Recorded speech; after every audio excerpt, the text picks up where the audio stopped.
rides, resorts, fishing lures, family entertainment, and more. See exotic animals at Wildlife Encounters. Enjoy the petting zoo and the balloon lady. Doors open at noon on Friday, 10 a.m. Saturday and Sunday. Bring the neighbors. See you there. At Parkview Animal Hospital in Lincoln, it's not just their professional care that sets them apart, but their warm staff and state-of-the-art facilities. Whether it's for a routine checkup or a comprehensive medical procedure, at Parkview, your pet isn't just another number, but a valued member of their caring family. Visit them at pahlincoln.com today and in person just south of 14th and Pine Lake Road. Parkview Animal Hospital, your pet, their passion for happier, healthier, furry friends. This is Lincoln's home for sports talk on the FM dial. Also online at theticketfm.com. On the internet. KNTK FM Firth, 93.7 The Ticket. In a world where Wi-Fi battles rage and bandwidth is never enough, one family dares to connect it all.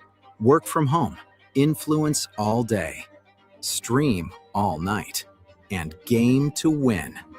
Deadlines, downloads, and dance-offs. All happening under one roof, flawlessly. Can your internet provider do that? Fiber fuel your household at allofiber.com/all-in.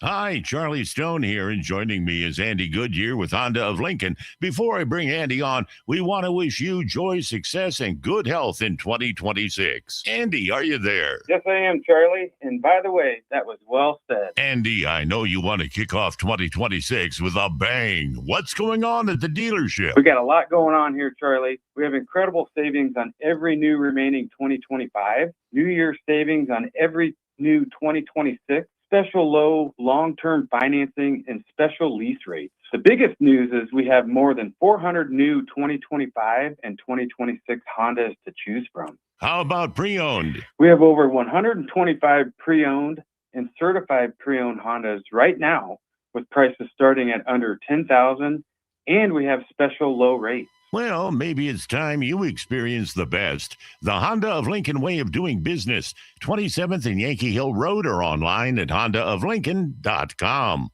Empire Netting and Fence delivers top-quality netting and fence solutions. From major sports venues to backyard installs and everything in between, coast to coast. We take on tough jobs with grit, integrity, and a strong commitment to safety. Empire is growing, and we're hiring motivated people ready to grow with us. We build each other up, and we're building something big. Think you've got what it takes? Apply now at empire-fence.com. That's empire-fence.com.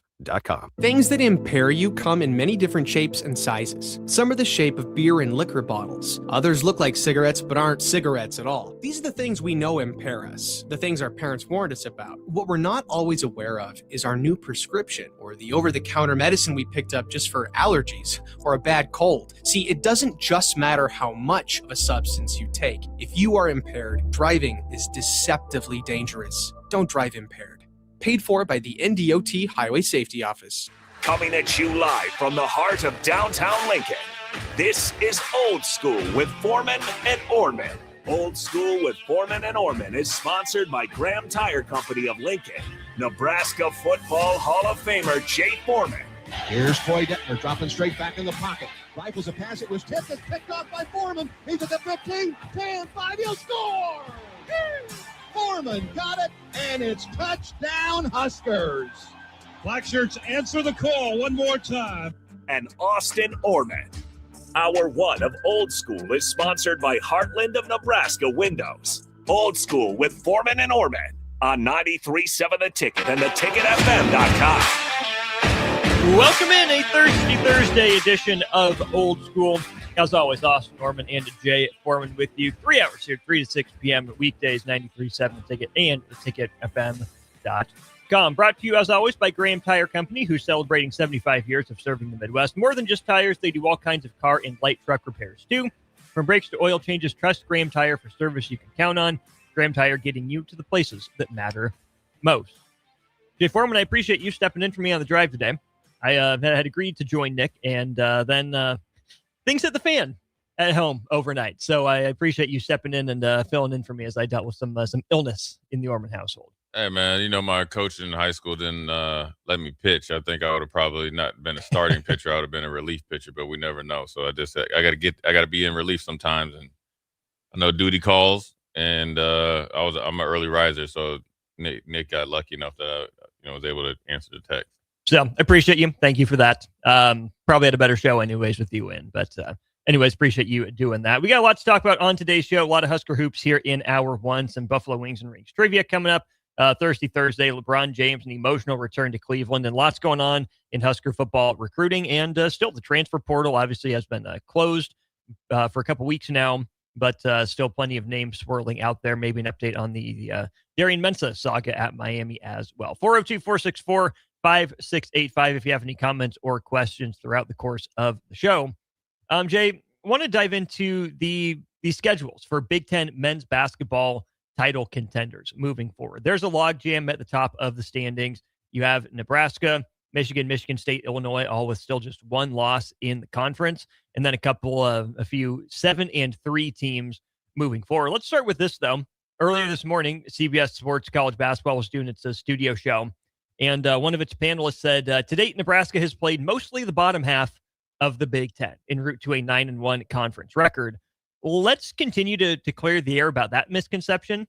Nebraska, in its 10 games, has played 6 games against the teams that are 500 or better in the Big Ten, and they've gone 5-1 in those games. They've played 4 games against the teams under 500 and gone 4-0. So just keep that in mind as we move forward.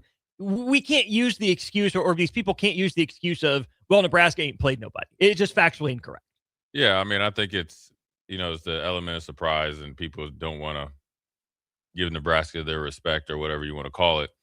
So they're trying to now get desperate. Now they're trying to look at the schedule and if Nebraska obviously has a loss against Michigan, or which they did, and then maybe if they drop 1 or 2, the end of the season, they were like, oh, I told you so. Listen, you're in the Big Ten. There's no slouches. Number one. And number two, they played more than capable, teams, whether it was Oklahoma, Kansas State at that point in time was pretty decent. And then obviously they beat up on Creighton, and then, Michigan State, who's ranked, and obviously Illinois before at Illinois. So, if you're worried about the schedule and what Nebraska is, doing right now, that just lets you know that, you're going to have a hard time coming to terms with Nebraska possibly being a 1-2 or possibly 3 seed, come NCAA tournament time. So, Nebraska, I mean, look, this is part of being a, successful, basketball program and having a successful season when you have it at this magnitude at this point in the season. Yeah. Like, obviously I didn't play at Nebraska college basketball, but obviously played football.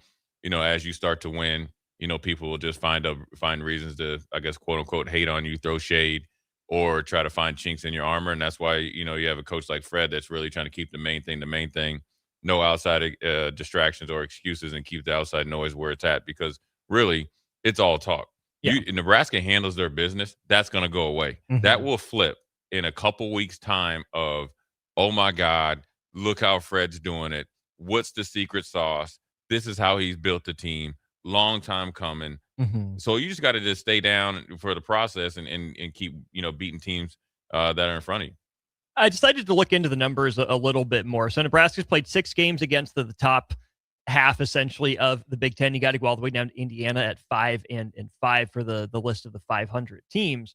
But then I wanted to flip that around. Not what Nebraska's done, but what's coming up. And Jay, I broke this down into essentially thirds or tiers, where you have a couple of teams that are sitting with a 7-3 record right now. UCLA, Wisconsin, and Purdue are those. I put Purdue a tier above UCLA and Wisconsin. So for the purposes of this exercise, your top 5 in the Big Ten: Nebraska, Michigan, Michigan State, Illinois, and Purdue, and compared their schedules. A lot of this was looking at Ken Pomeroy's numbers here. Well, let's start with Nebraska. Ken Pomeroy has them ranked number 11 in the country, projected record of 27-4, 16-4 in the Big Ten. That'd be a 7-3 finish to the conference season for Nebraska. You can tell me that Nebraska hasn't played anybody, which we just discussed as entirely not true. What is true is that the next 12 days for Nebraska might be the season-defining stretch, because as these standings are currently constructed and the way the schedule's set up, Nebraska only has 2 games left against teams in that kind of top third of the conference. You get Illinois on Sunday, and then Purdue in 2 Tuesdays from now. After that, everyone Nebraska plays is either in that middle third or the bottom third. Nebraska's gotten the bulk of the heavy lifting out of the way. And of course, you'll find some teams that are hovering around 500 or a game or two above, move whatever. Up or move down, or kind of right. play up, play down. Right. Yeah. But in terms of the teams that are in that, title contenders tier right now, Nebraska's only got 2 games left against those teams, again, Illinois and Purdue. Michigan still has 4 of those games, plus a neutral site non-conference game against Duke left. Michigan State will face 5 teams, or play 5 games against teams in that top third. Illinois will face 5. And Purdue, on a 3-game losing streak, still has 4 of those games left. I mean, this is a great opportunity for Nebraska, but you can't look at the finish line before you get around that third curve. And for so sure.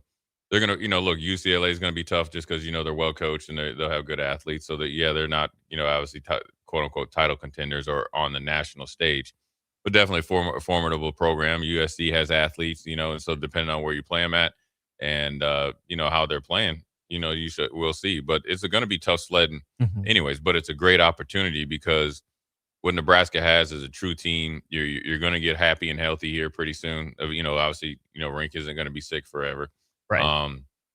Other guys are still battling.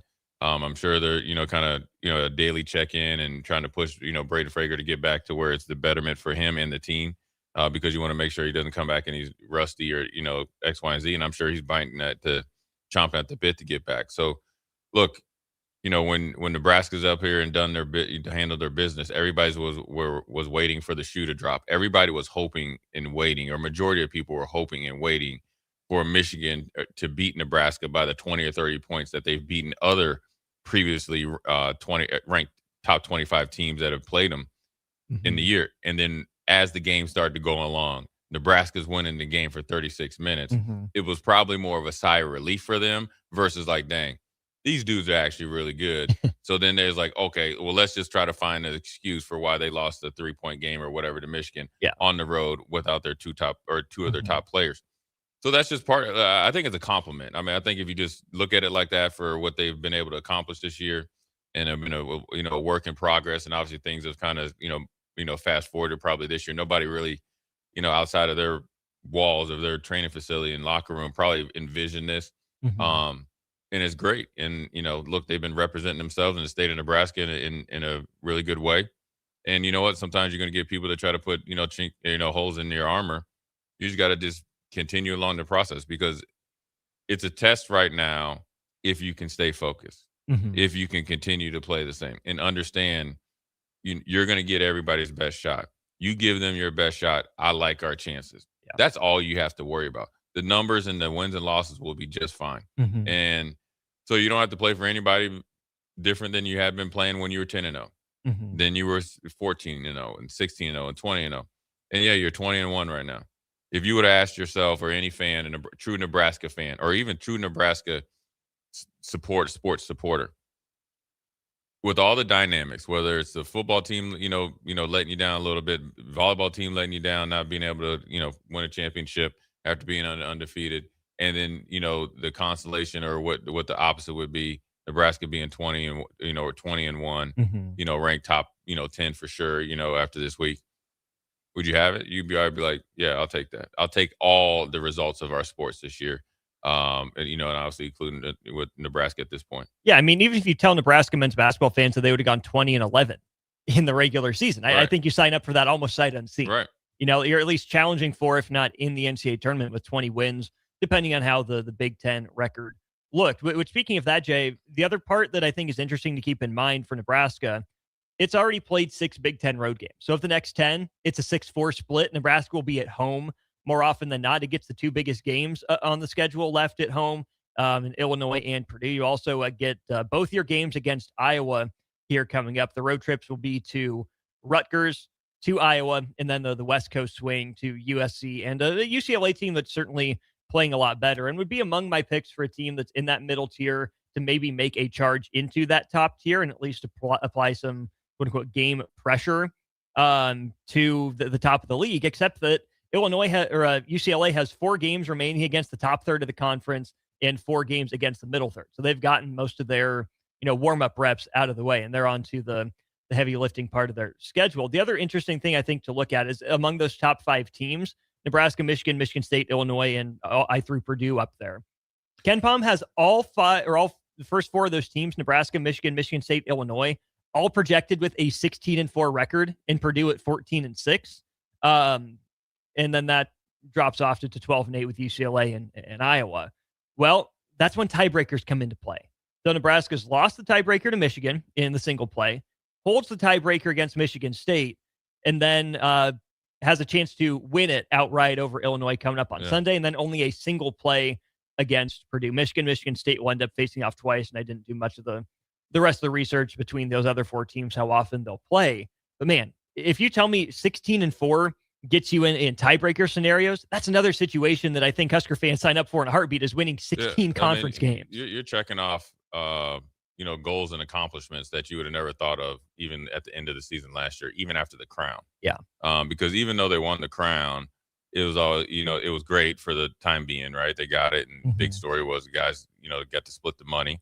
Then it was like, okay, well, when is Nebraska going to get back to making the tournament, let alone winning if they're ever going to win a tournament game? And then here you are right now, Nebraska keeps on chugging along. Not only will they make the tournament, they have set themselves up, especially if they get a high enough seed, that the chances of winning a tournament game is even greater than when they played Texas A&M a few years ago. And then their style of play is more portable than before. Yeah. And so, look, they just got to keep doing their thing. You're going to have questions. You got to just make sure your play is going to provide the answers. And it's a good thing that people are trying to pull the curtain back on your program, trying to find I guess things that you're not doing as well as only one other team is doing in the nation, or two, Michigan and Arizona. And it's a good problem to have. Those are good questions to answer. Those are good frustrations to have, because ultimately it means you're doing some really, really good things in the game of basketball. And just because they're not giving you the total 100%, 100% or 100% respect that you deserve, you're earning it, and eventually they'll have to give it to you. Because it won't be ideally a scenario where Nebraska comes in at like a 9 seed, and you don't really have to, when you're doing the preview shows, you kind of just get through it real quick. Right. You're talking about, top 3, maybe 4 seed. You're talking about a possibility, a team that, if everything goes right and you get the right matchups, a Sweet 16 season. So look, man, it's a long time coming. Right now Nebraska's got this is the first time they've been able to get, 3 days to prepare for an Illinois team that's, seemed inspired after Nebraska beat them at home, or at their home. And they're going to come here and try to return the favor. I think Nebraska's actually playing better than they were there. And I felt like Nebraska dominated that game, to be honest with you. I mean, dominating the game, when you have a top 25 game, the definition of dominating isn't like when you went to Wisconsin and won by 30. Dominating means that you always had control of the game. You withstood the runs. Obviously, Price got busy, but I think you had the pace of the game, the physicality of the game. You were able to answer every single adjustment that they had. And then obviously they're a good enough team where they hit, the big 7-footer hit a 3 to tie the game up, and they hit some big shots because they hit the one on their side of the court towards their bench. That was a big late in the shot clock. And then they backed it up with the 3. So you withstood those kind of momentum shifts late in the game, which are hard to recover because you don't have time on the clock, and you don't have a time to come down on offense and jack around a little bit. You got to really answer the call, and they were able to do that. So I think now you get them at home, obviously with the extra day to prepare. Now, obviously, everybody's going to be, you got a big recruiting weekend and all that.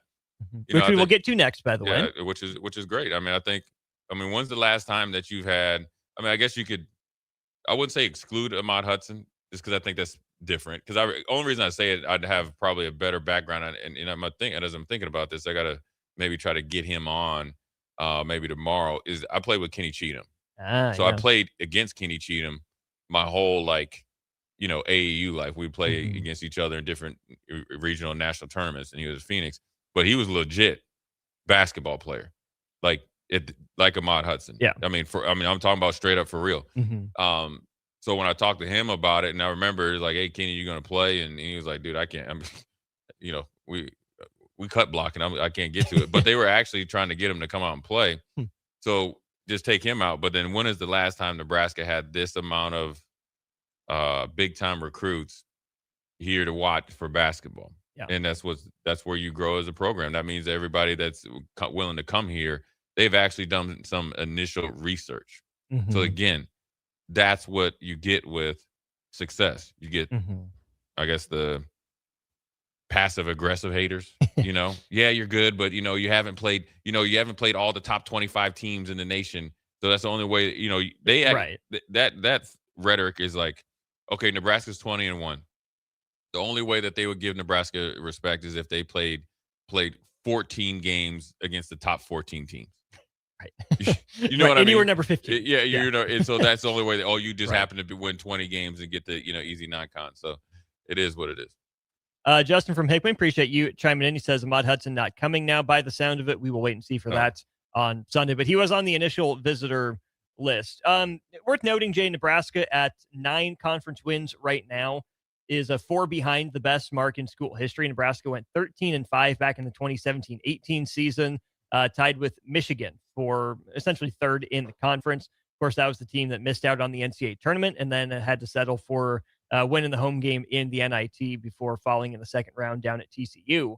Then the next best season was 12 wins that Nebraska had now 2 years ago. They went 12-8 in the conference and finished in a tie for 3rd with Northwestern, but held the tiebreaker. Nebraska finished 2 games back of Illinois in 2nd, who they faced in the Big Ten Conference semis. And then that would have been 5 games back of Purdue that won 17 games. And I circled that number 17, Jay. That's kind of been the magic number recently. We can just go back to when the Big Ten expanded to its current size, I think. You've had teams win the Big Ten 16, 15, 14, 16, 16, 14, and then 14/16 wins once you hit the COVID seasons. Then since 2022, it's been 15, 15, 17, and 17.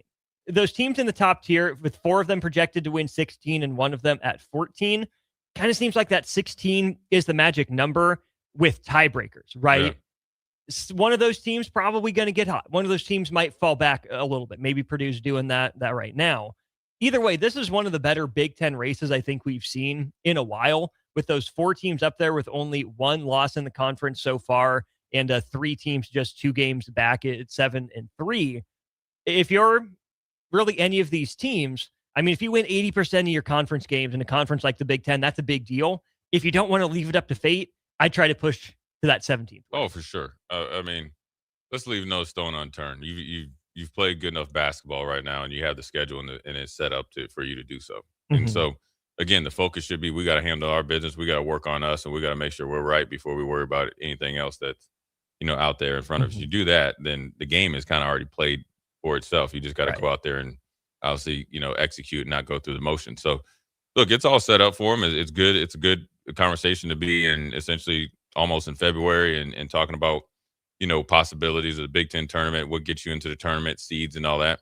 But, let's not, I guess get the ice cream theory and sit there, eating the ice cream and then, not forget to take our lactate pill and have a stomach ache. You know what I mean? So let's just one foot in front of the other. We've accomplished a lot, but we haven't finished anything. And the biggest thing is you want to finish just like a possession.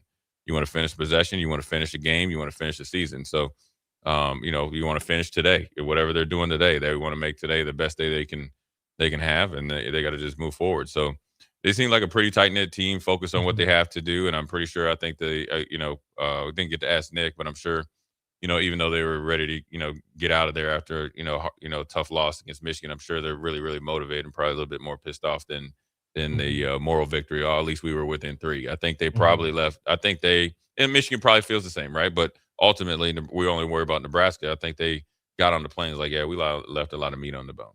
Yeah. Even if we were undermanned, we probably, left a lot of, we need to finish, right? And so we're all Division I basketball players. Plays are out there to be made. Let's go make it. And we need to finish. We led for 36 minutes of the game. It wasn't like it was back and forth, 8-point lead there. Nebraska gets the 4. Nebraska gets an 8-point lead. They get 4. Nebraska's always, essentially had a lead of the game. And they got a little bit of, away from them. So I think it's a good learning experience. And when you have a tough team like Illinois coming in, even though they play tonight against Washington, it's a good learning experience, or learning or teaching tool to kind of, keep their focus really razor sharp going into Sunday at 1 o'clock or 3 o'clock. Sunday at 3 o'clock, Nebraska, Illinois. You mentioned it. Big recruiting day for Nebraska. Who are some of the prospects coming in? What does it tell us about what Nebraska wants to? How about that? You heard it here first, folks. Hey, the zero star quarter shooting guard. Ain't seen a shot that he don't like. That man has the corners locked down, though. Park him in the corners, cash, money, records. He's Jay Foreman, the zero-star shooting guard recruit who hasn't met a shot he doesn't like. I'm Austin Norman, the Duke basketball shooting coach. In my mind, we'll be back to talk the recruiting day for Nebraska men's basketball against Illinois after this. You're listening to Old School with Jay Foreman and Austin Orman. Download the mobile app and listen wherever you are on 93.7 The Ticket and theticketfm.com. Are you tired of living in pain? At Prairie Orthopedic and Plastic Surgery, they make it simple. From head to toe, spine to extremities, they've got you covered. Their multi-specialty team of experts in orthopedic surgery, plastic surgery, podiatry, physical therapy, and occupational therapy all work under one roof to get you back to living life pain-free. Don't wait another day. Visit prairie-ortho.com today or call them at 402-489-4700. Prairie Orthopedic and Plastic Surgery, where healing begins. Concrete Industries has immediate job openings for precast production laborers and maintenance technicians. Concrete Industries offers great pay, health benefits, 401k, a wellness program, holidays, and paid time off. Apply today to earn a starting pay of $21.50 per hour plus a $1,500 hiring bonus. Concrete Industries is hiring all experience levels and offers on-the-job training. Start your career today as a precast production laborer or maintenance technician. Visit concreteindustries.com. Hi, Charlie Stone here, and joining me is Andy Goodyear with Honda of Lincoln. Before I bring Andy on, we want to wish you joy, success, and good health in 2026. Andy, are you there? Yes, I am, Charlie. And by the way, that was well said. Andy, I know you want to kick off 2026 with a bang. What's going on at the dealership? We got a lot going on here, Charlie. We have incredible savings on every new remaining 2025, New Year savings on every new 2026, special low long-term financing, and special lease rates. The biggest news is we have more than 400 new 2025 and 2026 Hondas to choose from. How about pre-owned? We have over 125 pre-owned and certified pre-owned Hondas right now with prices starting at under $10,000, and we have special low rates. Well, maybe it's time you experience the best. The Honda of Lincoln way of doing business. 27th and Yankee Hill Road, or online at hondaoflincoln.com. In a world where Wi-Fi battles rage and bandwidth is never enough, one family dares to connect it all.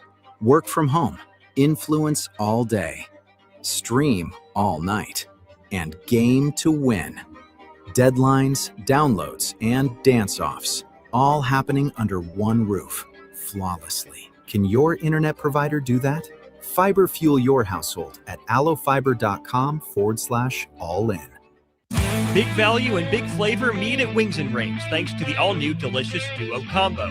This is the one you've been waiting for. Get one half-sized appetizer and 2 entrees with a side for only $19.99.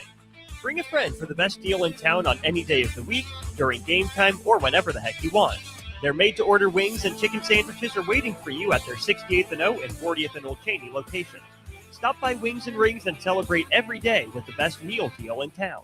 Select Plumbing and Utility has been serving Lincoln and the surrounding area for 14 years, and they're not slowing down. Select Plumbing and Utility handles all your plumbing needs, from faucets and water heaters to full renovations, and they can even help with your heating and cooling needs. They're also Lincoln's underground experts, repairing and replacing broken underground water and sewer lines since day one. Contact Select Plumbing and Utility today at 402-560-6197, assuring excellence in every situation, opportunity, and challenge. That's 402-560-6197.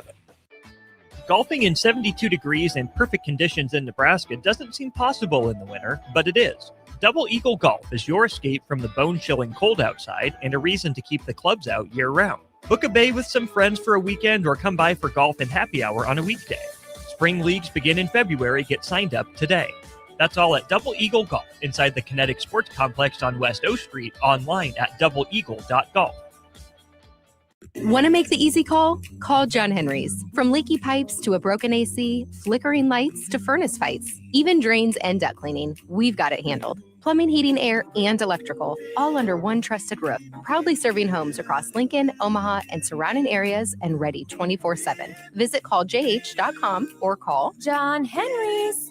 435-5555. John Henry's Plumbing. Heating and air. And electrical. Sports Show.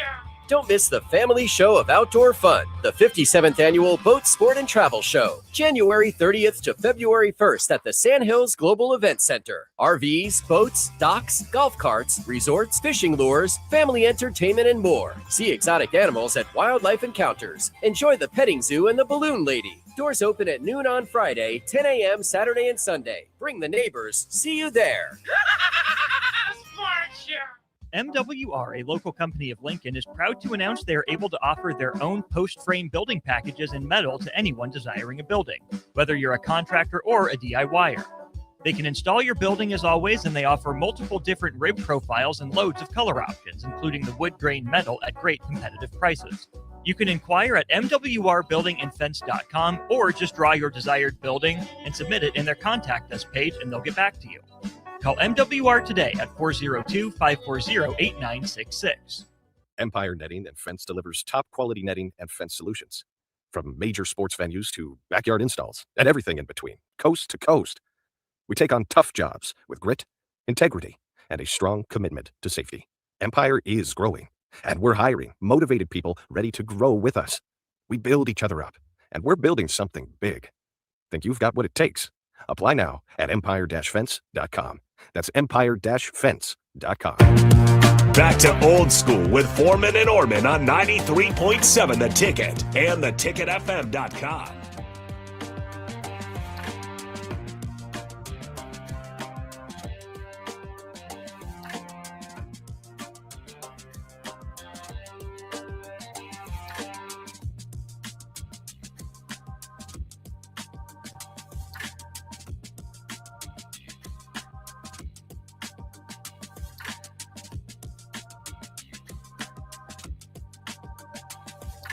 Welcome back in. It is Old School. Austin and Jay with you. Hour one of the show brought to you by Heartland of Nebraska Windows. They got all sorts of great stuff going on, including free estimates, full window replacements, all vinyl triple pane windows, and a lifetime warranty on everything. As long as you remember as well, they have affordable prices for everything. Heartland of Nebraska Windows, locally and family owned with their own team of installers. You can learn more by calling them today at 402-430-3852 or visiting them online at heartlandofnebraskawindows.com. Jay, you mentioned it. You teased it. Huge, massive, big league recruiting day for Nebraska men's basketball against Illinois. A handful of guys that have been confirmed visitors. You get the in-state guy, London Dada, top 150 guy in the 2027 class. You get West Side. That's right. Also in the 27 class, Donovan Davis, number 33 overall player, number 8 power forward in the 27 class. You'll have a guy that you signed, Jacob Lanier, on campus. He's in the 2026 class. In the two most recent names that have been added, you get Matthias Alasanko, who's out of Brazil, playing up at Overtime Elite. He's listed at 6'8". And then the big one, 5-star Dawson Batty, 5-star according to 24/7 Sports Composite, number 11 player overall, 20 D1 offers recently planned to visit Texas. Batty has been in town. He was actually at Fred Hoiberg's camp back I remember seeing that. August. And when you look through that list, Jay, just those 5 guys, Batty, Alasanko, Lanier, who's already signed with Nebraska, Donovan Davis, and then London Dada. That's a bunch of wings. A bunch of wings. And personally, I love that. I like that kind of 6'6" to 6'9" guy that can do a little bit of everything. Fred Hoiberg does too. He's had a bunch of success with those types of guys. We talked about it a few shows ago. The NBA, and that's the difference between the American game and the European game. Mm-hmm. Everybody looks the same. Everybody does the same stuff, right? And it's more of a wing game now. Yeah. Look at Shea at OKC. He's 6'6", and he's kind of like their main ball handler. Then you have Dort and all those other guys. Obviously Chet's the outlier at 7 foot, but that's what you want. You want big, lengthy guys out there on the wing that can step back and hit the three, defend, switch, and all that. And that's the way the game's going. And all these guys that come in and have different, skill sets. But what Fred's looking at is a guy that can do everything. He's looking for a well-rounded basketball player. Obviously, you got to be able to shoot the three or be able to, get your shot good enough to shoot the three. But then also you want athletic guys that can get downhill. And you got some physical guys. I think the kid from Brazil will be a little bit more thicker. And then you got the 5-star kid that came in that they were able to see up close and personal, which was huge, because they, it's like football. You get to get on camp. And then they get to have probably more I guess, quote unquote, intimate conversations. And then he must have liked it enough, and Fred and those guys liked him, reciprocated enough to, he's going to come back for official visit for a game against Illinois. So, I think basketball is obviously take Steph Curry and the guys that are, Kyrie and these guys are legendary. Look, or Curry. I shouldn't even call him Steph Curry. Curry and Kyrie, and I always say when they have the one name, those guys are those are legendary guys. So there's very few of those guys, right? And it's not. I think basketball has been a wing game for a long, long time. Guys that can play the 2, 3, 4. You know what I mean? Small 5 overall, right? Mm-hmm. And it's no different here. And I think when you're a wing and has a certain skill set, it's shown that you will flourish here at Nebraska. I can't say enough. And obviously, Braden Frager gets a lot of credit Mm-hmm. because in order to, this is what people don't understand about development, right? And it's easy and it's nothing against the fans or any media members. They don't really know what it means because it's just like a catchphrase. It's like, it's a buzzword. It's a buzzword. It's culture. It's fit. Culture, fit, buy-in, and all that. Execution. Execution. Buy-in to me is like respect. Now, granted, the person delivering the news has to either demand or obviously earn the respect. But you trying to tell me you're here at playing the sport and you're just like, I ain't doing it. You don't even respect. You know what I'm saying? Right. Like everybody's showing up to for morning runs at 7. Nah, man. That's for them. That's for them. I'll get to it when I can. But back to Braden Frager, I think if I'm a recruit coming in, it's not only him, it's even Sam, it's Jacobson. Development is as much as it's on the coach to have a plan, it's actually more on the player to execute it and then fall in love with it and then kind of adjust it on the way. And then the coach comes back and does as well. You got to meet certain standards, and it's actually probably the most purest form of coaching in a relationship because you have to go through the grind. You're not developing. Like, everybody has to get better. Like, Michael Jordan had to come in and get an outside shot. He had to work on a post-up game. You just don't say, okay, hey, Akeem, or like Kobe and LeBron went and saw Akeem. Hey, Akeem, I'll just be down. I'm going to see you 15 minutes, and then now they got a post-up game. No, I'm good. You have to go through the grind. And so if I'm a young athlete or obviously a basketball recruit, I like it. Whether they have a plan like, hey, you're going to redshirt, and then when you come out of redshirt, this is the example. You'll be right in our plans. We're not going to forget about you. Or this is what we need to see from you now. This is what we'll have you when we get you on campus, when you enroll. And this is where you can morph into. There's examples from top to bottom where it could be, advantageous for them. Just looking at the wings specifically, all those guys committed. You think of Colin Rice, the kid from Waukee, with ties to the Sanford family. Yeah. But you think about the guys Nebraska's, put on the court in positions to succeed at that position. Frager, Sanford just this year, Bryce Williams there. You can throw Juwan Gary into that mix, played the better basketball of his career at Nebraska compared to Alabama. And you can go back even further. Delano Banton, more of a, stretchy, or like taller point forward, right? But a similar-ish body type and play style. When you look at that whole list of guys that are coming in, Nebraska won't land them all. They're a little bit different, right? You mentioned that Alfonso kid, probably more George Niang, right? If Fred's still chasing the ghost of George Niang, undersized, small ball 5, or pretty traditional power forward that might be able to stretch the floor, he fits that mold. Otherwise, there's a lot of wings, a lot of small forwards. And I looked at Nebraska's offer list, Jay. Nebraska's offered for the next couple years 4 power forwards, 5 shooting guards, all of whom are, in that 6'5" range, give or take. Maybe one of them's at 6 foot. And then 8 small forwards. Compared to the list of point guards and centers that Fred's offered, they offered 1 center in the next couple years and 5 point guards, 3 of whom are already committed, one of whom has some predictions and crystal balls out for a couple of mid-major type schools. And I think that's interesting because when you think about Fred Hoiberg, who he was, how he played, he's recruiting the types of guys that he knows. Because guess what? That was Fred's game. 3-point shooting wing, do a little bit of everything, find ways to make your niche. What's interesting is that Nebraska, lost a guy like that in Eli Rice there. They're doing the redshirt plan right now with Quentin Rhymes, who kind of has, firsthand experience now seeing what it did for Braden Frager. And maybe that would have gone a long way for Eli Rice to, be the one that stuck in the program to set that example for Frager coming in, set that example for Rhymes coming in.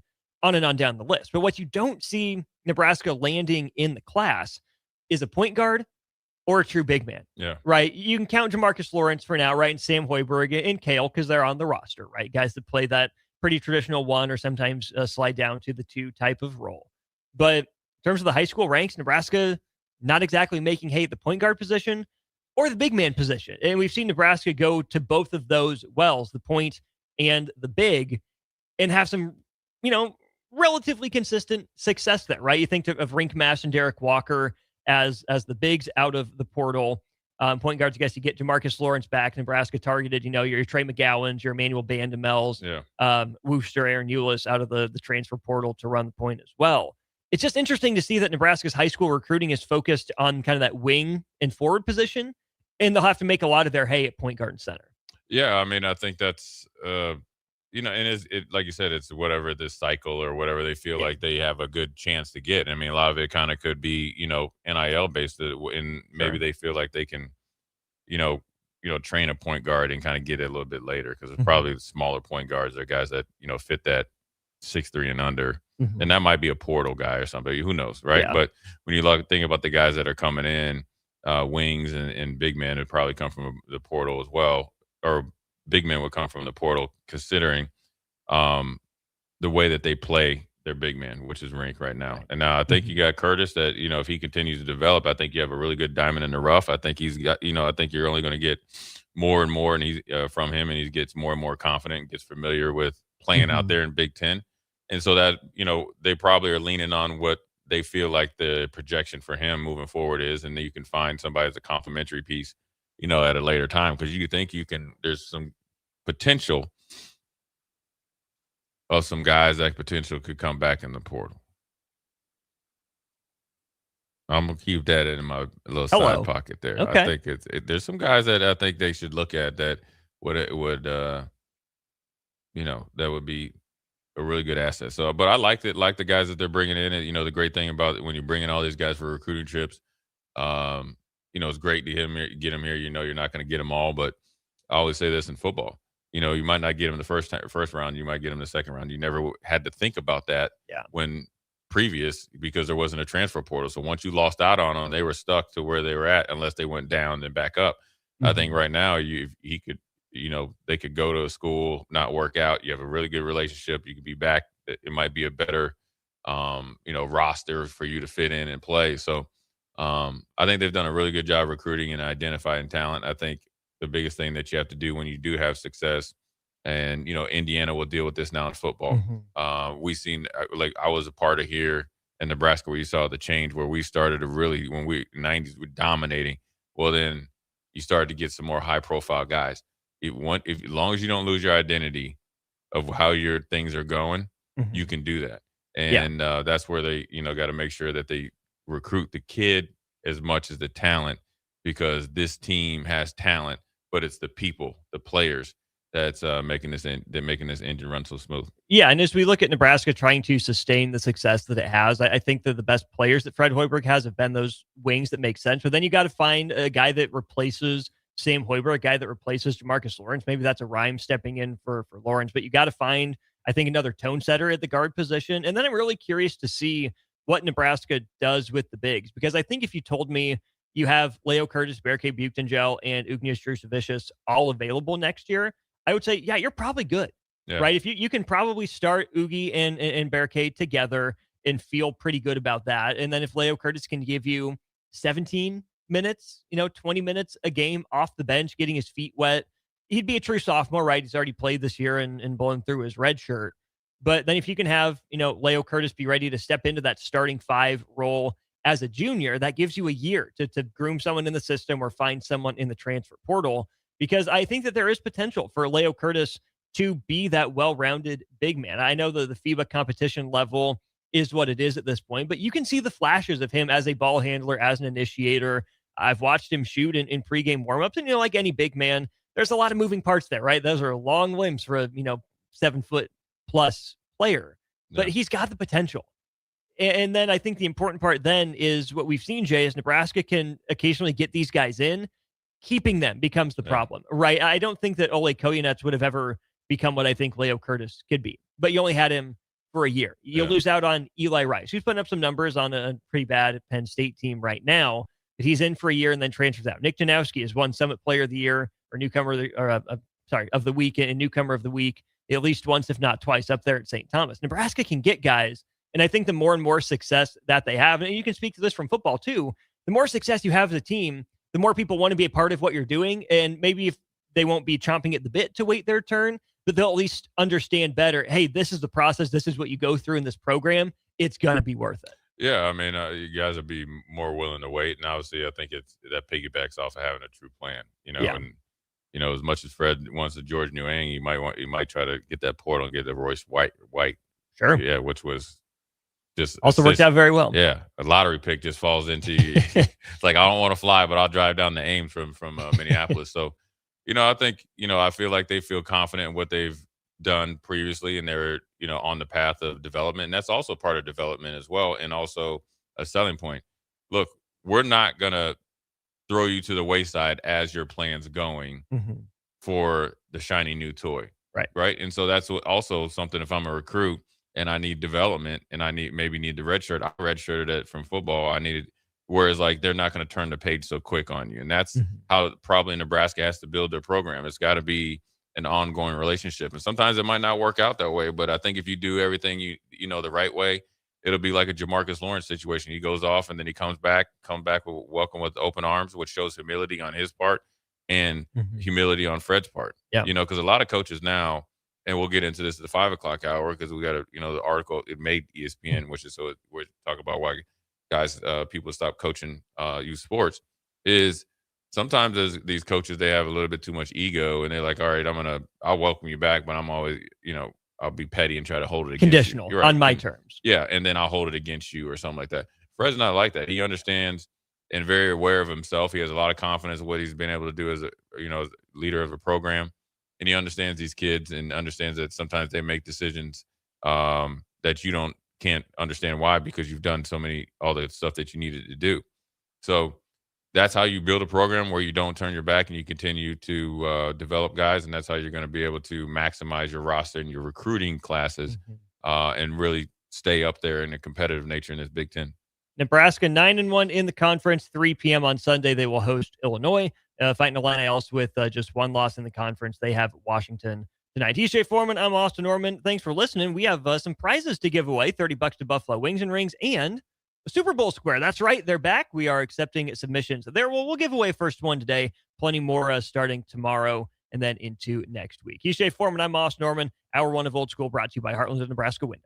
Watch Old School live on Facebook, YouTube, or Twitch. Old School with Foreman and Orman on 93.7 The Ticket and theticketfm.com. Dinner and a movie? You've done that. Arbor Axe House has a date night deal that really hits. This Valentine's Day, enjoy a special rate that includes an hour of axe throwing for 2, plus drinks and koozies. Reserve your lane today at arboraxe.com. Arbor Axe House, on the corner of N Street and Antelope Valley. Tired of asking what's for dinner? Nourished for Life has got you covered. At Nourished, they're a local meal prep company that delivers fresh, chef-crafted, healthy meals straight to your door. Made from wholesome ingredients and ready when you are. No shopping, no chopping. Just heat, eat, and enjoy every night of the week. Fuel your busy days with balanced meals that are designed to keep you satisfied and energized. Visit nourishedforlife.co to purchase meals and taste the convenience of home-cooked comfort without the hassle.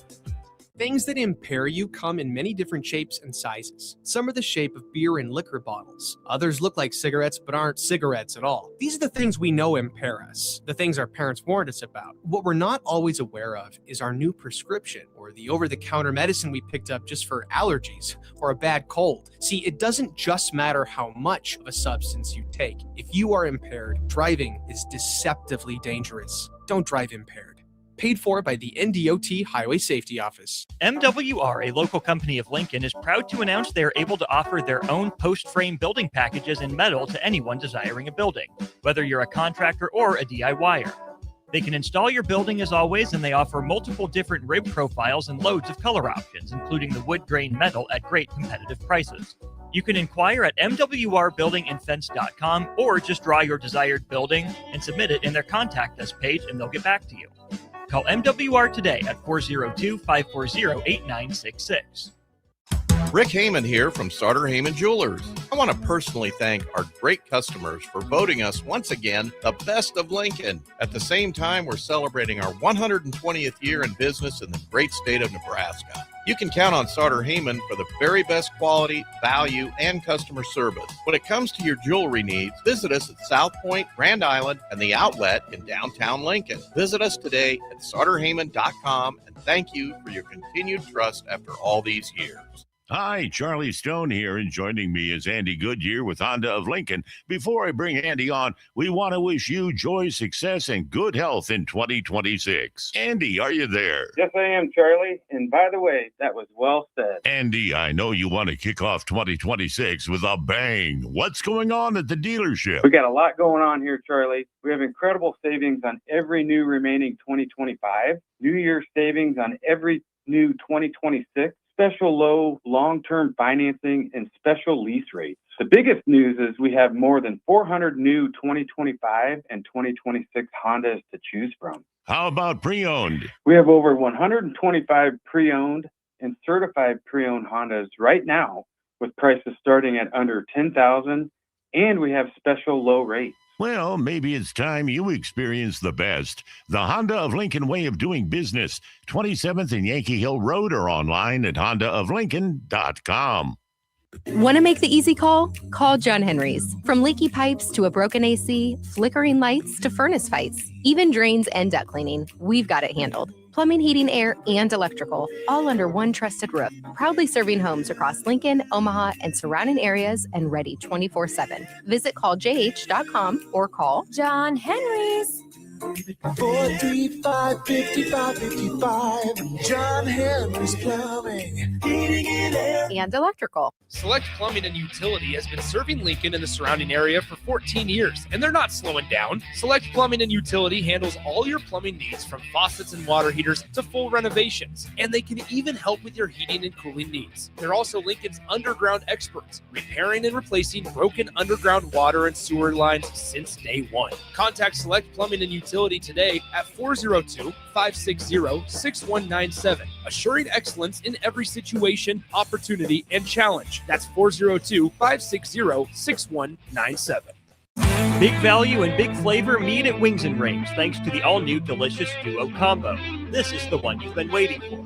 Get one half-sized appetizer and 2 entrees with a side for only $19.99. Bring a friend for the best deal in town on any day of the week, during game time, or whenever the heck you want. Their made-to-order wings and chicken sandwiches are waiting for you at their 68th and O and 40th and Old Cheney locations. Stop by Wings and Rings and celebrate every day with the best meal deal in town. Are you looking for an exciting new way to put your skills to work? Explore new career options in the fintech industry at Currency, a Sandhills global company. We offer full-time positions in financial sales, compliance, operations, and other fields. We also offer a 4.5-day work week, an attractive benefits package, and opportunities for advancement. Put your motivation to work and grow with us at Currency. Visit gocurrency.com/careers to learn more. Mike, the insurance company wants us to replace the roof. Wait, what? I thought everything was fine. Yeah, it says right here our roof is too old and they won't be able to cover us anymore. I guess it is 15 years old. Hi, I'm Austin with Roofing Service Company. We help homeowners with their roofing and siding projects. Financing options are available, and we can get you under a new roof no time at all. If this sounds like you, visit roofingservicecompany.com. That is roofingservicecompany.com. In every office, there's 2 types of people. There are those who bring in bagels and those who eat the bagels that someone else brought in. Everybody likes the first person. Be that first person. Weekday mornings at 7:30, you have a chance to win a business box of bagels from Bagels & Joe. All you have to do is shut up, Sipple. 2 questions for you, 2 for Sip. Win, and the bagels are yours. Lose, well, you don't want to lose. You lost Monday, you lost Wednesday, you're a loser. Shut up, Sipple. Weekday mornings at 7:30, brought to you by Bagels & Joe. Back to Old School with Foreman and Orman on 93.7 The Ticket and theticketfm.com.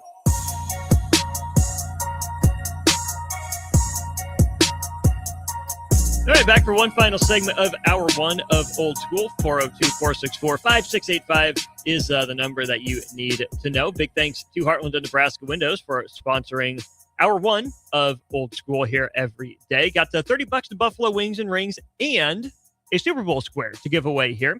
So, Jay, let's do it again. Number 1 through 7 for me, please. Oh, I'm going 6. Going 6 again. All right. Yeah. Who were Nebraska women's basketball's co-leading scorers in the Huskers' most recent win in the NCAA tournament? Who were Nebraska women's basketball's co-leading scorers in the Huskers' most recent win in the NCAA tournament? Texter number 6 with the right answer. 402-464-5685 wins $30 to Buffalo Wings and Rings, as well as a spot on our Super Bowl Squares board. That game, of course, will be on February the 8th, 5:30 Central Time kickoff. We will be out at Buffalo Wings and Rings on 68th and O Street, celebrating with our good friends out there. Really appreciate them having us out every year. Thomas in Lincoln sent a few texts. Let's get to these now. Jay, maybe you can help me make sense of this. If Nebraska wins out the rest of the season, is that an improvement on the team, or is it something that was to be expected with how the season began? I'd say a little bit of both, but I mean, it really wasn't expectations because nobody expected this where we're at right now. So I think it's an improvement because you're going to face them. I mean, you beat Purdue and obviously UCLA and all that, in Iowa as well. You definitely improved in some of the areas that you were lacking in and which you haven't been lacking in much. I'd probably venture to say if you went out the rest of the season, that you improved your bench. That means your bench has gotten bigger. You know what I mean? Oh yeah. Just because in order to do so, somebody that hasn't played much, whether it's Curtis, whether it's Garcia, or whoever, Kale, which he stepped up and played more minutes, but just those two, like somebody in a game or two, they're going to have to get you in between that 4 to 8 points and like 4 rebounds or something that's improved your bench in order to do that. So that would be improvement. And then also, I guess it was just, to be expected because this is the way they played. I expect them to play well every game. They've played well every game up to now. So why would they stop? So it's a good position to be in. I got a couple answers that are half correct. I will tell you that Alexis Markowski was one of Nebraska's leading scorers in the Huskers' most recent NCAA tournament win. She is half. We need the first person, Alexis Markowski, and who else will win the $30 to Buffalo Wings and Rings. Let's go ahead and go to break. Got Kevin Meyer, Myers Cork and Bottle, back fresh from vacation. Poor guy. He was warm. The rest of us were freezing. But hey, at least he brought drinks. 402-464-5685 again. Who was Nebraska's co-leading scorer alongside Alexis Markowski in Nebraska women's basketball's most recent NCAA tournament win? That answer and Thirsty Thursday after this on Old School. You're listening to Old School with Jay Foreman and Austin Orman. Download the mobile app and listen wherever you are on 93.7 The Ticket and theticketfm.com. Just got new tires put on my car today. You did? I didn't see you leave the office. I didn't need to. Graham Tire picked up my car this morning and dropped it back off and they were done. You're kidding. How'd you get that kind of service? That's just what they do at Graham Tire. Schedule your service online on the Pickup and Delivery tab at GrahamTireLincoln.com. That's GrahamTireLincoln.com. Let us do the running. Some limitations apply. See store for details. Plumbing and Utility has been serving Lincoln and the surrounding area for 14 years, and they're not slowing down. Select Plumbing and Utility handles all your plumbing needs from faucets and water heaters to full renovations, and they can even help with your heating and cooling needs. They're also Lincoln's underground experts, repairing and replacing broken underground water and sewer lines since day one. Contact Select Plumbing and Utility today at 402-560-6197, assuring excellence in every situation, opportunity, and challenge. That's 402-560-6197. Planet Fitness has everything you need to get stronger just around the corner, so you can give everything you've got. Whether you want to crush a few reps before class with our expanded strength equipment or sweat it out on your way home from work. With over 2,800 locations, there's a Planet Fitness close to you, and most are open 24 hours. Join the club today and save $28 or more when you join for $1 down, $15 a month. Cancel anytime. Deal ends January 30th. Are you coming? Planet Fitness. We're all strong on this planet. See club for details. At Parkview Animal Hospital in Lincoln, it's not just their professional care that sets them apart, but their warm staff and state-of-the-art facilities. Whether it's for a routine checkup or a comprehensive medical procedure, at Parkview, your pet isn't just another number, but a valued member of their caring family. Visit them at pahlincoln.com today and in person just south of 14th and Pine Lake Road. Parkview Animal Hospital, your pet, their passion for happier, healthier, furry friends. Mike, the insurance company wants us to replace the roof. Wait, what? I thought everything was fine. Yeah, it says right here our roof is too old and they won't be able to cover us anymore. I guess it is 15 years old. Hi, I'm Austin with Roofing Service Company. We help homeowners with their roofing and siding projects. Financing options are available, and we can get you under a new roof no time at all. If this sounds like you, visit roofingservicecompany.com. That is roofingservicecompany.com.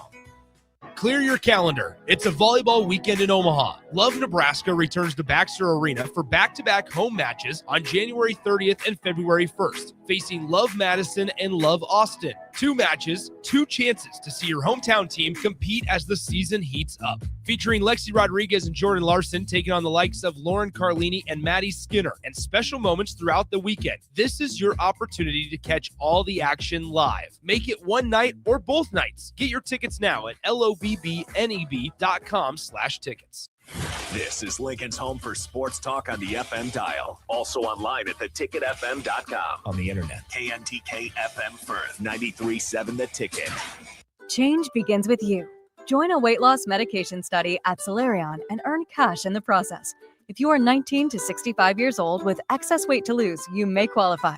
Participants could earn up to $22,750 for their time. Study includes 1 2-night stay, 1 3-night stay, and 38 returns.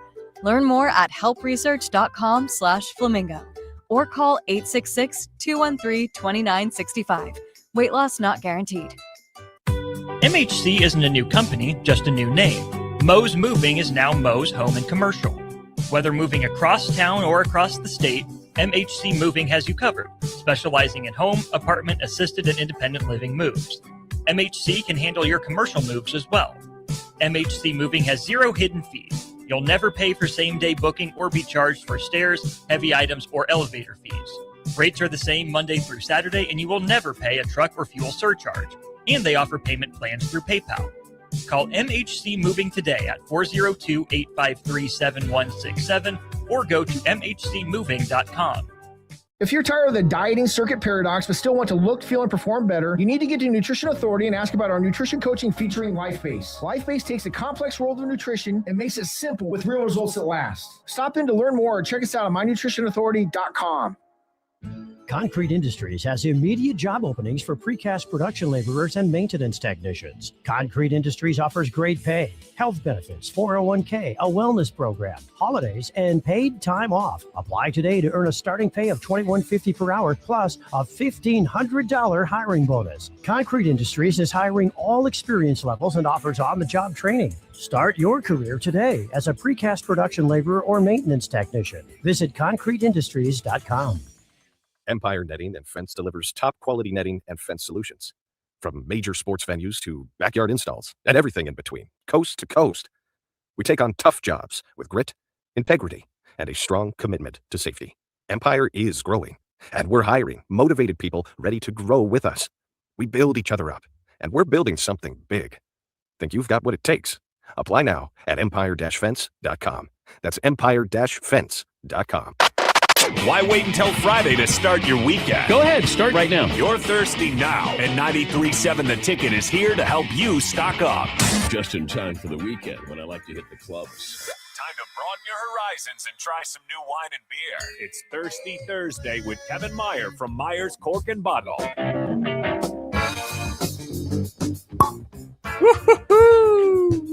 Oh, there it is. That was solid. That was solid.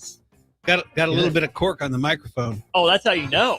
That's how you know it was a good one. Wasn't that like a Beck song? You know, a little bit of cork. No, there's 2 turntables and a microphone. Well, whatever. You hear the pop, you're hearing the fizz. That means it's Thirsty Thursday with Kevin Meyer of Meyer's Cork and Bottle. Kev, welcome back stateside. Thank you, gentlemen. I'm trying to pour and talk at the same time, so bear with me here if I pause. No worries. While you are pouring, we will announce that Nebraska ball fan ended up winning the $30 to Buffalo Wings and Rings and the giveaway. Use your listening ears, folks. It was Nebraska women's basketball's most recent NCAA tournament win, not game. Most recent NCAA tournament win came against Texas A&M up in Corvallis. It was Alexis Markowski and Logan Nisley were the co-leading scorers for Nebraska in that one. So Nebraska ball fan, $30 to Wings and Rings and a Super Bowl square are yours. All right, appears you're done at pouring, Kevin. So now we're going to get to chatting. How was vacation? It was excellent. Definitely dodged a bullet weather-wise, but made it back.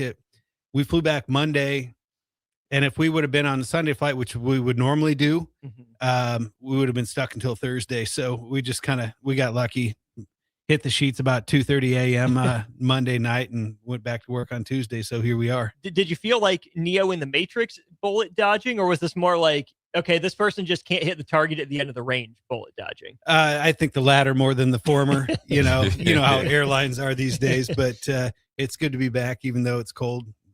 But we'll take it. Most important thing, Kevin, did you think about us? Did you look at your phone? It's like, man, I feel bad for Austin and Jay while you're sitting on the beach. I did, but only enough to send a picture of me holding my beer, or actually my hand holding my beer and the beach and the water to Austin, saying, sucks Thinking to be you, man. dude. Yeah, thinking about you when it's negative 10 degrees out here. That's right. That's right. You were in the Bahamas. I was in Minneapolis. It was negative 20. Woof. In Minneapolis. Where was it temperature-wise in the Bahamas? Average was about 77, 78. 97 degrees of difference. Yes.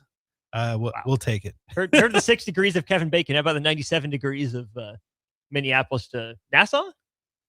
No, not Eleuthera, basically. Eleuthera, okay. Yeah. Fair enough. All right, let's dive in, Kev. The reason why you're here is to imbue us with the good stuff. What you got for us today? We've got a couple of fun things. One's more historic. One's a little more, I would say, whimsical. Modest Brewing out of Minneapolis. Uh-huh. It's called Peanut Butter Second Breakfast, and it's a breakfast stout, and it's made with coffee. It's made with peanut butter.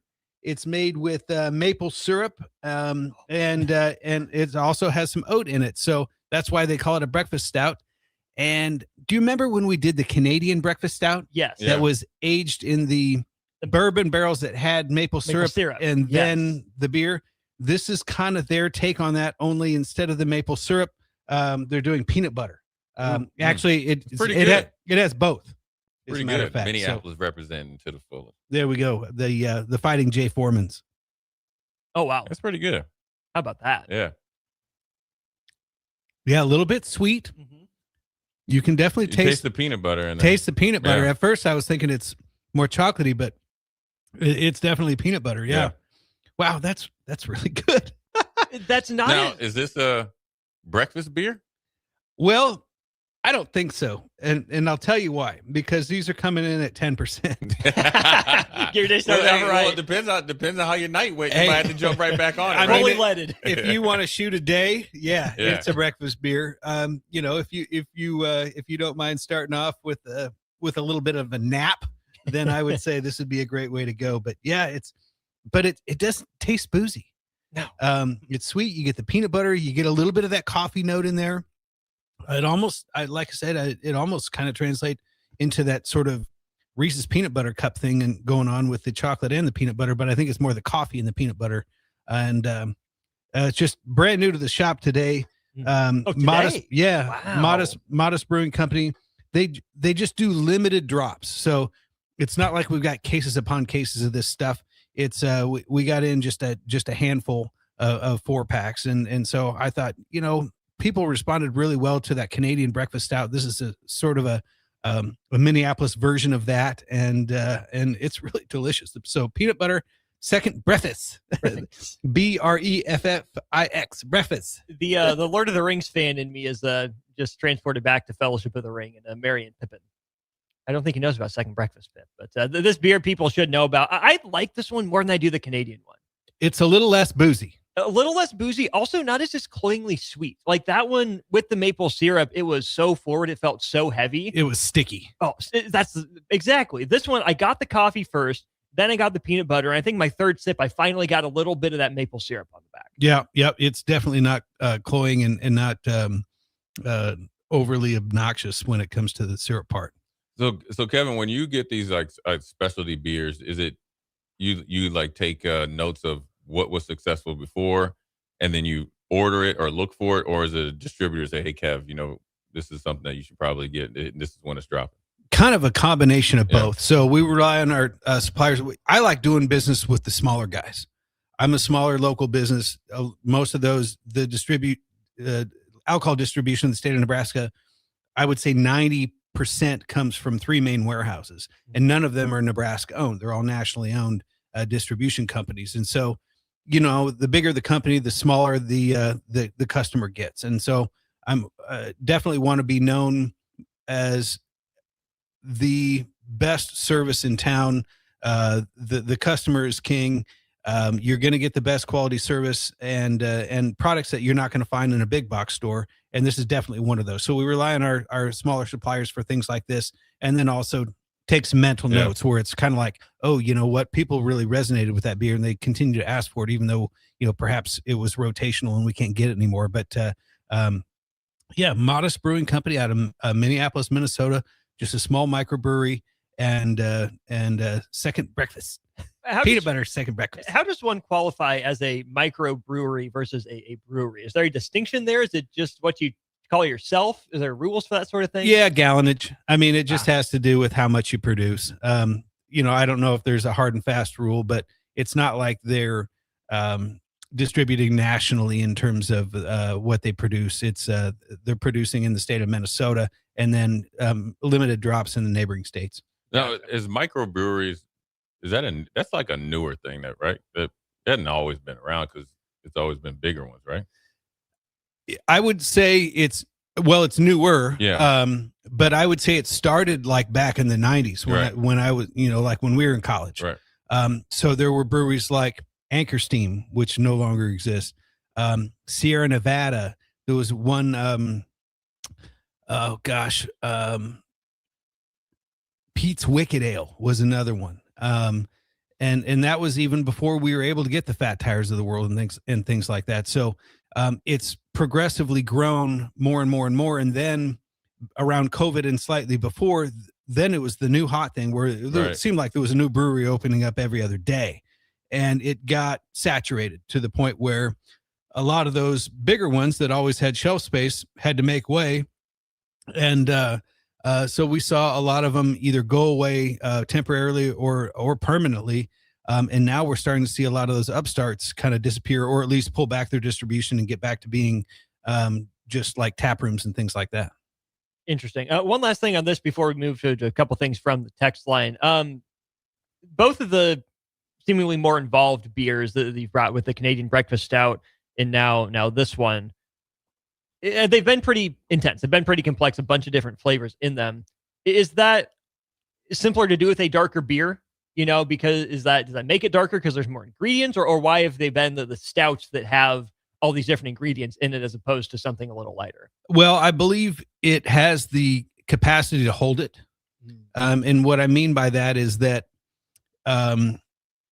if you have a lighter beer, those flavors are going to tend to dominate and overtake instead of being complementary to one another. So when you have a beer like this, that it's rich, it's dark, it's 10% alcohol, it's got more bones on it that you can throw more meat on and more room for more flavors. Exactly. I think that's a good analogy to make for sure. Newt says, this is crazy. You guys should consider sharing. Newt, you should consider going down to 13th and South Streets. That's what you should do. Well, here's the deal. So your old Uncle Kev is giving you $5. So you go to our Facebook page. There's a post there. You screen cap it and show that at the counter. If you spend $30, you get a $5 discount. Use it like a gift certificate. And that can be used in addition to other discounts. So we have a 10% discount when you mix and match 6 wines, 15% off a case, or just spend $30. It doesn't matter what you're buying.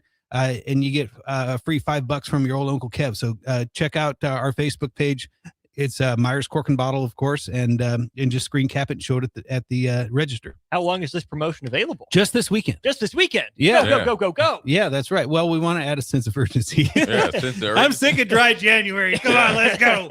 Enough is enough. You made it to the weekend. Yeah, that's right. Exactly. And we've got Super Bowl coming up. We've got Valentine's Day coming up. Save yourself an extra $5. Screw dry January. Come down and see us this weekend. I thought you were going to say screwdrivers, but you said screw dry January. Yes. So a little bit of a pivot. Kevin Meyer, Mars Cork and Bottle with us. Let's get to the wine, a couple other things from the text line, but intro the red we're sipping on today. So we are drinking, this is called Mouton Cadet, and we don't do a lot of French wine. And I can tell you the beer is not setting up that great, but that's all right. Take a break. Take a break, go grab a drink of water, and then we can come back if we need to. Well, that's all right. You let me know if we go long. So Mouton, we don't do a lot of French wines, and I believe it bears a story worth telling. It's a compelling history behind this winery and the family behind it. This is the Rothschild family. So the Rothschild family is one of the families that founded the central bank, like with the Rockefellers, and it's one of those. So they don't need our money. So I don't really want to support them any more than what they already have. But it is a compelling story. And so back in 1855 in Bordeaux, which is the southwest part of the country, the government set forth to delineate the chateaus and wineries that had the best history of prestige, also reputation in terms of quality, and they delineated them by what they call crus, CRU, and literally translated means growths. So each year is a new growth, and so the best of the best, so the Pro Bowl of wine, so to speak, would be. I wouldn't go that far. Pro Bowl's gotten kind of diluted. Okay, so what's the best of the best in just an analogy off the top of your head? The all pros of wines. Maybe? The all pros. So the best of the pros. Sure. This is going badly. Anyway, so they decided to delineate them what they call crus, and the best of the best of the best was called a Premier Grand Cru Classé. Premier Grand Cru Classé. Classé. Class. Yes. Right? And there's only 5 in Bordeaux. That reached that achieved that status. So Chateau Mouton Rothschild, Chateau Lafite Rothschild, which were 2 brothers and they split. Before then, land was divvied up by Napoleonic law. It had to be split between your family members, could not be sold off. Then you've got Chateau Margaux, you've got Chateau Haut-Brion, and Chateau Latour. Those are the only 5 Premier Grand Cru Classé in Bordeaux. And this is Mouton Cadet, which is the same as the Baron Philippe de Rothschild, which is Chateau Mouton, but it's their peripheral vineyards. So it's not exactly the ones that go into the Premier Grand Cru Classé, but it's not that far. And it's the same winemaker. They make a little bit more of it. It's these little bit bigger barrels, but these are on the shelf for $33. If you want a bottle of Chateau Mouton, I can special order one for you for about $2,500. Is that all? That's all. And so what's interesting is that the Bordeaux producers, especially, the French producers, but especially in Bordeaux, they're master manipulators of the wine market. And what they found out is half of their wines were being shipped to Hong Kong, where the Chinese diplomats were trading them for diplomatic favors. And so what they figured out was the more we raise the price, the more clout the wine has. And so it doesn't necessarily have to do with the quality of the wine or what's in the bottle anymore. It now has to do with an air of prestige. And so for a diplomat to gift a wine to someone for a special diplomatic favor might mean millions worth of, sort of turning the needle their way, versus a couple of grand. That's no big deal. That's an easy investment for them. So it's a really interesting, most historic place, in my opinion, in Europe in terms of wine. Goes back centuries and centuries. And so this is one of the most prestigious families in the world. And it's called Mouton Cadet. This is a good taste, Kevin. I wanted to ask you, French wine, does it have from the other reds that you brought in? I think the smell's a little different. It is. Yeah, okay. So I just wanted Look at Jay Foreman. Hey, look at Harvard go over there. Look at that man. When I first got to Houston, I took my best friend Jamal. We went to a wine tasting. We got hammered. And that's one of the first things they told us when they talk about the arms or the legs. Yeah. and the smell. Yeah. See? Look at Jay go. Check out the brain on that guy. I'm so proud right now that you guys have no idea. So the French like for you to taste and smell what they call the terroir, which is the terrain. That's right. So that is the soils and the environment in which the grapes were grown. And to them, that's the wine's identity. Now, American wines and New World wines, we like you to taste more of the fruit. So in my sommelier training and whatnot, that's one of the first indicators when you're tasting the wines blind, what they call the deductive tasting method is, are you getting fruit cues or non-fruit cues? And if you're getting more fruit cues, that means it's a New World wine. If you're getting more non-fruit cues, that means it's an Old World wine. So it's going to be a little bit earthier. You're getting a little bit more of that. To me, it's like, I mean, earthy is probably the best. I don't want to say like quite like potting soil, but fresh earth after a rain type of a thing. And then they also are a little bit more tannin forward. So, and essentially tannins come from the grape skins, comes from a little bit from the barrels, but most notably what's called the pip, which is where the stem of the grape, the stem meets the grape, that little brown circle where it attaches there. That's where the highest concentration of tannins are. And tannins are the wine's sort of skeletal structure. It creates the wine's body. And then as the wine ages or as it breathes, those tannins tend to soften and integrate more throughout the body of the wine. So the wine's a little bit earthier. It is more complex, but it's also a little more subtle, a little more elegant, not quite as in your face. Now, does it follow up a peanut butter breakfast stout very good? No, it doesn't. But, we're here for diversity, and I don't know what the theme was today other than let's try something Uncle different. Kev's back, and here we are. Here we are. That's the important part. I'm glad you put the words to what we are tasting, because I think my still relatively novice palate would have gone to what I wasn't finding, right? It was harder to pick out some of those extra kind of secondary fruit flavors, right? The depth of the fruit flavors like we've had with some of the Americans. Right. So to me, this one was more defined by the absence of that. And obviously with your palate, you can pick out, what we are tasting as opposed to what we aren't. Like that's where my head first went. Well, and I'm a big cab guy. That used to be my Twitter handle before the Russians stole it. And then, so those wines, you get a real pronounced like black cherry and vanilla and plum and that sort of thing. This, like say you're getting more earthy tones, a little bit of baking spice, things of that nature. And so the wines are just different. And again, they like for the soil to be expressive of that wine's identity. And so Jay's 100% spot on where he's like, hey, this just smells a little different. It tastes a little different. And it's not just because of what we had previous. It's because it is. Kevin, real quick, like with a French wine, I guess with this smell and taste, is it still a good steak wine, or do they have to match it up with like a French meal? No, I think I know you the can. French do. They still eat. I know they eat red meat. Oh yeah, absolutely. And there is always a reason why foods of a region pair well with wines of a region. If you consider wine a food like they do in Europe, it starts to open your eyes in sort of areas that you didn't know exist before. And so when you think of it in that capacity instead of an alcoholic beverage, then the pairing becomes a little bit easier. Now, I think a wine like this would still go great with a nice, ribeye or a New York strip or tenderloin or something like that. But it is a little bit lighter as well. So you could do some lighter fare with it. You could do a nice cut of like pork tenderloin, or some chicken, or even like a fleshier, steakier fish, like a mahi or something like that. So I think it's pretty versatile in terms of how that goes, but you can still kind of pair it with what your classic pairings would be with a wine. And what's interesting as well is that these wines are always blends. And so predominantly on the left side of the river, which separates the region, they're going to have a greater percentage of Cabernet in the blend. And then when you go further south, the vineyards jump to the other side, which have a greater percentage of Merlot in the blend.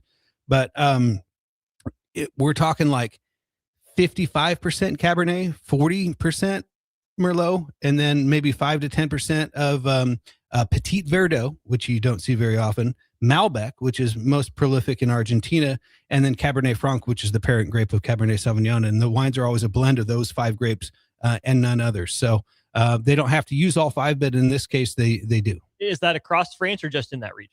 That's just in that region. So if you jump to the other side of the country in Rhone, they can use up to 13 different grape types, but none of them are Cab Merlot, Cab Franc, Petit Verdot, or Malbec.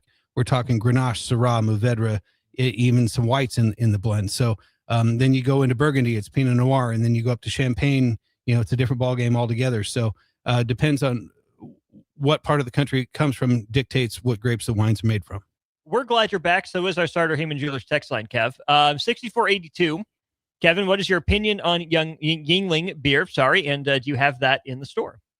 We do not. It's not available in Nebraska yet. Should be, I think, within the next year. Hello. I think Yingling, it's just kind of a beer, right? They make some different types. But for a lot of people, it's kind of more than nostalgia. So if you're from Nebraska and you move out, you might crave some Renza. You might crave some Valentinos. Now, when you're here, it's just like, oh yeah, it's available and whatever. So I think Yingling probably elicits that emotion or that nostalgia from people that because you can't get it. And a lot of times you want it more because you can't. But it's good beer, but it's nothing like earth shattering in my opinion. Sure. Nolan says, Uncle Kev, are you familiar with Portage Brewing Company in Walker, Minnesota? I'm familiar with it peripherally. My mother lives near there during like spring, like May through October. And so I've spent a lot of time in Walker, Park Rapids, Brainerd, that whole triangle there. But I haven't been to that brewery, but I'm familiar with it. Really, really good stuff. Jay, are you familiar with Walker, Minnesota? I know where it's at. I'm not familiar with Walker, Minnesota, though. So Walker, Minnesota is not familiar with you? No. Got to get you introduced sometime. Nah, I'm good. You're good. Yeah. Okay. Yeah, I'm good. Bubba is asking you to reserve a 4-pack of the breakfast stout for him. Says he'll swing by tomorrow. I would say first come, first serve, Bubba. Well, Don't Bubba, wait. Don't delay. I'll text the shop and hold one for you. You're too kind, Kevin. Then Cubsker, kind of putting you on the spot here, but I think it's an interesting question. In terms of a lager or an IPA, Kevin, for a first-time beer drinker, what would you go with? Oh, easily lager. IPAs are definitely an acquired taste. Those hops, they can be pretty aggressive and they take a while to build up to. So I would say develop your taste for beer, enjoy what beer tastes like, and then graduate and move on. You don't want to, you can't get in the ring with Ali when you first learn to box. You know what I'm saying? Sure. You got to start with me in the ring. That's right. That's right. I know you've talked about your IPA phase. Is there an IPA that's high on your list right now? Or if someone is to that point where they want to take the leap into IPAs, where would you direct them? I would say Fairy Nectar is an excellent way to go. It's local from Cross Train Brewing at Papillion La Vista. I really, really like White Elm's Skinny Legs. That one is going to be a little bit drier, a little bit less juicy, a little bit more resiny, but I would say if you want to venture into an IPA, one that's approachable and delicious and consistent, Fairy Nectar out of Cross Train, it would be the way to go. And then once you get your sea legs, move on to the Skinny Legs. There you have it. Expert opinions from Kevin Meyer, Myers Cork and Bottle, 13th and South Streets here in Lincoln. Uncle Kev, welcome back. Thanks for coming in as always. Appreciate you, fellas. Take care. More Old School on the other side. Watch Old School live on Facebook, YouTube, or Twitch. Old School with Foreman and Orman on 93.7 The Ticket and theticketfm.com. So as women, we're so hard on ourselves, and I just wanted a simple way to feel confident again and to feel like me again. And the Spectrum 7 at Max Tan gave me that little spark back and can also give it to you too. A full body light that makes my skin and my spirit feel brighter. Change begins with you. Join a weight loss medication study at Solarion and earn cash in the process. If you are 19 to 65 years old with excess weight to lose, you may qualify. Participants could earn up to $22,750 for their time. Study includes 1 2-night stay, 1 3-night stay, and 38 returns. Learn more at helpresearch.com/flamingo or call 866-213-2965. Weight loss not guaranteed. All right, Lincoln, if you're a diesel technician who's ready to earn up to $40 an hour and you're tired of working nights and weekends, listen up. Inland Truck Parts and Service is hiring experienced diesel technicians right here in Lincoln, and they're offering what every hardworking tech wants. Monday through Friday hours, no nights, no weekends, and paid training on advanced diesel technology. With 37 locations across 12 states, career advancement opportunities are endless. Start building towards your future and apply today at inlandtruck.com. That's inlandtruck.com. Or text APPLY to 785-369-1320. Jack Russell of Farm Bureau Financial Services is here to help you protect things that are most important to you. Whether it's your home, your family, or your future, Jack Russell has the proven experience to get the job done while developing authentic relationships with you. Give Jack a call today at 402-421-9100. Again, that's 402-421-9100. Or visit one of his 2 locations in Lincoln or Seward and learn how you can excel in the complicated world of insurance. Jack Russell of Farm Bureau Financial Services, a trusted and well-respected representative since 1999. Planet Fitness has everything you need to get stronger just around the corner, so you can give everything you've got. Whether you want to crush a few reps before class with our expanded strength equipment or sweat it out on your way home from work. With over 2,800 locations, there's a Planet Fitness close to you, and most are open 24 hours. Join the club today and save $28 or more when you join for $1 down, $15 a month. Cancel anytime. Deal ends January 30th. Are you coming? Planet Fitness. We're all strong on this planet. See club for details. Want to make the easy call? Call John Henry's. From leaky pipes to a broken AC, flickering lights to furnace fights, even drains and duct cleaning, we've got it handled. Plumbing, heating, air, and electrical, all under one trusted roof. Proudly serving homes across Lincoln, Omaha, and surrounding areas, and ready 24/7. Visit calljh.com or call John Henry's. 435-5555. John Henry's Plumbing, Heating and Air. and electrical. In every office, there's 2 types of people. There are those who bring in bagels and those who eat the bagels that someone else brought in. Everybody likes the first person. Be that first person. Weekday mornings at 7:30, you have a chance to win a business box of bagels from Bagels and Joe. All you have to do is shut up, Sipple. 2 questions for you, 2 for Sip. Win, and the bagels are yours. Lose, well, you don't want to lose. You lost Monday, you lost Wednesday, you're a loser. Shut up, Sipple. Weekday mornings at 7:30, brought to you by Bagels and Joe. Dinner and a movie? You've done that. Arbor Axe House has a date night deal that really hits. This Valentine's Day, enjoy a special rate that includes an hour of axe throwing for 2 plus drinks and koozies. Reserve your lane today at arbораxe.com. Arbor Axe House on the corner of N Street and Antelope Valley. Mike, the insurance company wants us to replace the roof. Wait, what? I thought everything was fine. Yeah, it says right here our roof is too old and they won't be able to cover us anymore. I guess it is 15 years old. Hi, I'm Austin with Roofing Service Company. We help homeowners with their roofing and siding projects. Financing options are available, and we can get you under a new roof no time at all. If this sounds like you, visit roofingservicecompany.com. That is roofingservicecompany.com. MHC isn't a new company, just a new name. Moe's Moving is now Moe's Home and Commercial. Whether moving across town or across the state, MHC Moving has you covered, specializing in home, apartment, assisted, and independent living moves. MHC can handle your commercial moves as well. MHC Moving has 0 hidden fees. You'll never pay for same-day booking or be charged for stairs, heavy items, or elevator fees. Rates are the same Monday through Saturday, and you will never pay a truck or fuel surcharge. And they offer payment plans through PayPal. Call MHC Moving today at 402-853-7167 or go to mhcmoving.com. Don't miss the family show of outdoor fun, the 57th Annual Boat Sport and Travel Show, January 30th to February 1st at the Sandhills Global Event Center. RVs, boats, docks, golf carts, resorts, fishing lures, family entertainment, and more. See exotic animals at Wildlife Encounters. Enjoy the petting zoo and the balloon lady. Doors open at noon on Friday, 10 a.m. Saturday and Sunday. Bring the neighbors. See you there. For remote starters, audio upgrades, and more, there's only one place to go. Auto Sounds of Lincoln at 48th and O. Back to old school with Foreman and Orman on 93.7 The Ticket and theticketfm.com.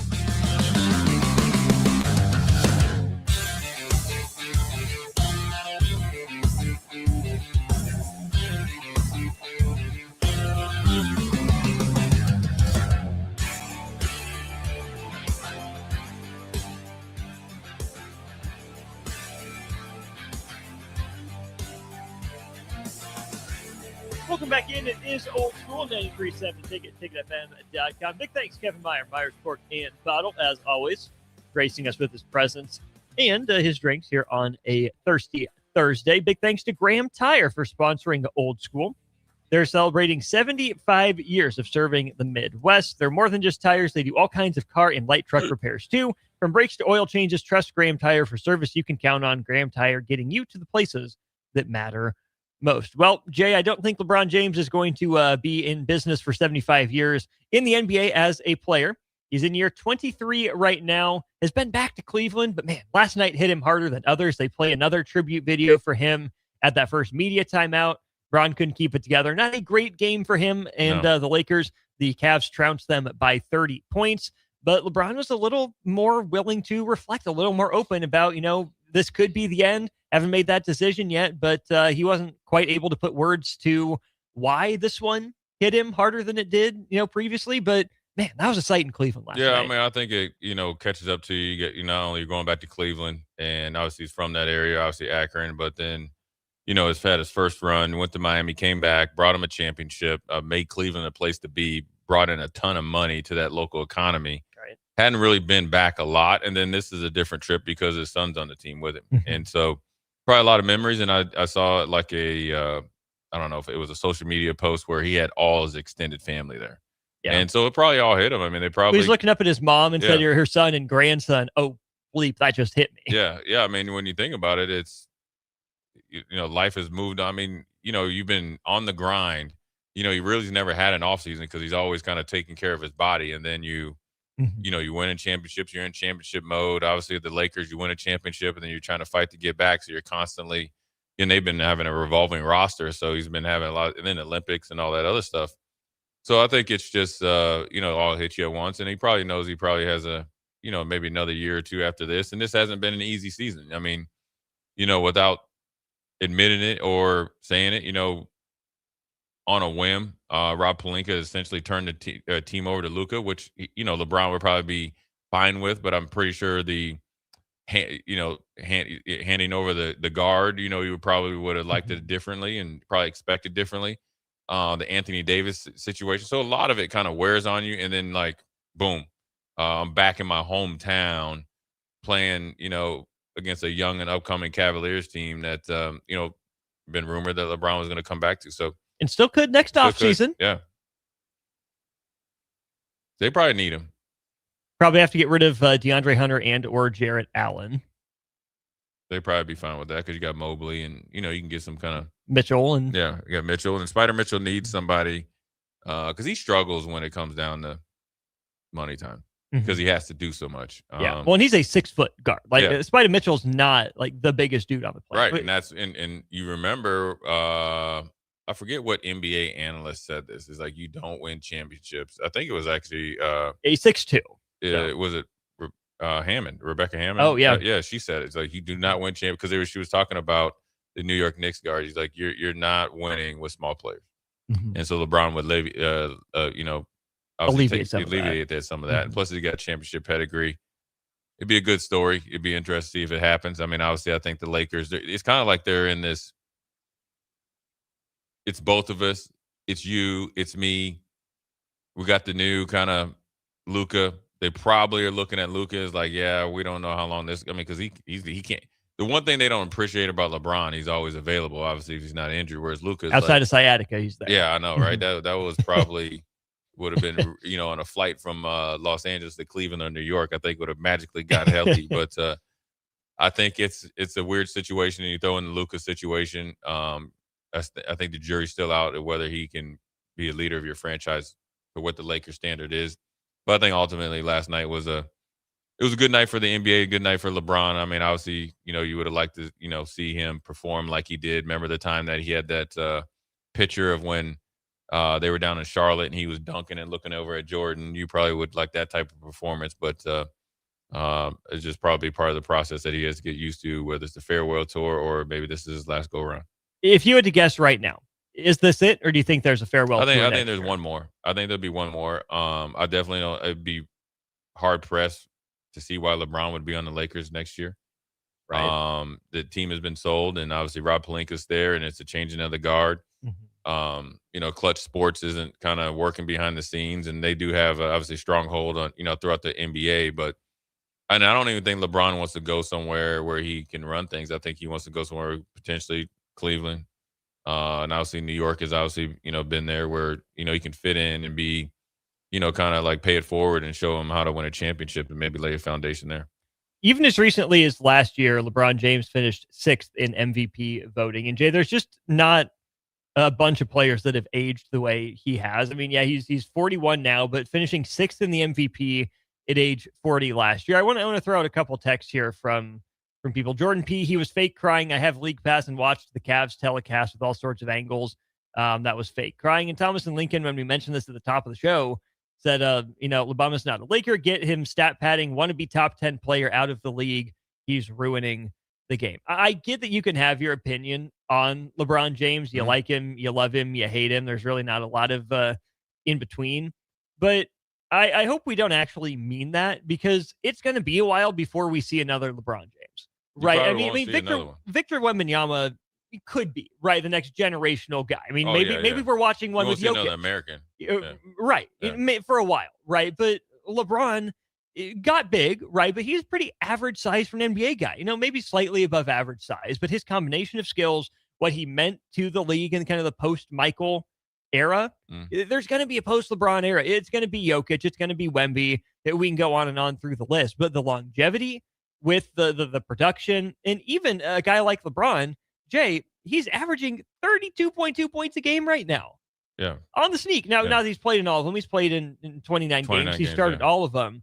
But I put together a list of just some of the other guys that you would consider, quote unquote, his contemporaries in the NBA. From his 2003 draft class, Melo's been retired for 4 years. Didn't reach LeBron's heights. Really, really good. Inner circle Hall of Famer, borderline. Kyle Korver, Dwayne Wade, Zaza Pachulia. Those are the longest tenured guys in that 2003 draft class. LeBron's the only one still playing. From 2004, Andre Iguodala. LeBron outlasted him and has something he can hold over him forever. 2005, Chris Paul. Still in the league as recently as this year, but you saw how acrimoniously that ended. How that fell apart with the Clippers and his return/homecoming out there. The 2006 draft is, I think, close to done. Kyle Lowry, Rudy Gay, LaMarcus Aldridge, Rajon Rondo, and Paul Millsap for the longest tenured guys. Yeah, most of those guys are gone. And even 2007, you got Al Horford hanging on by a string.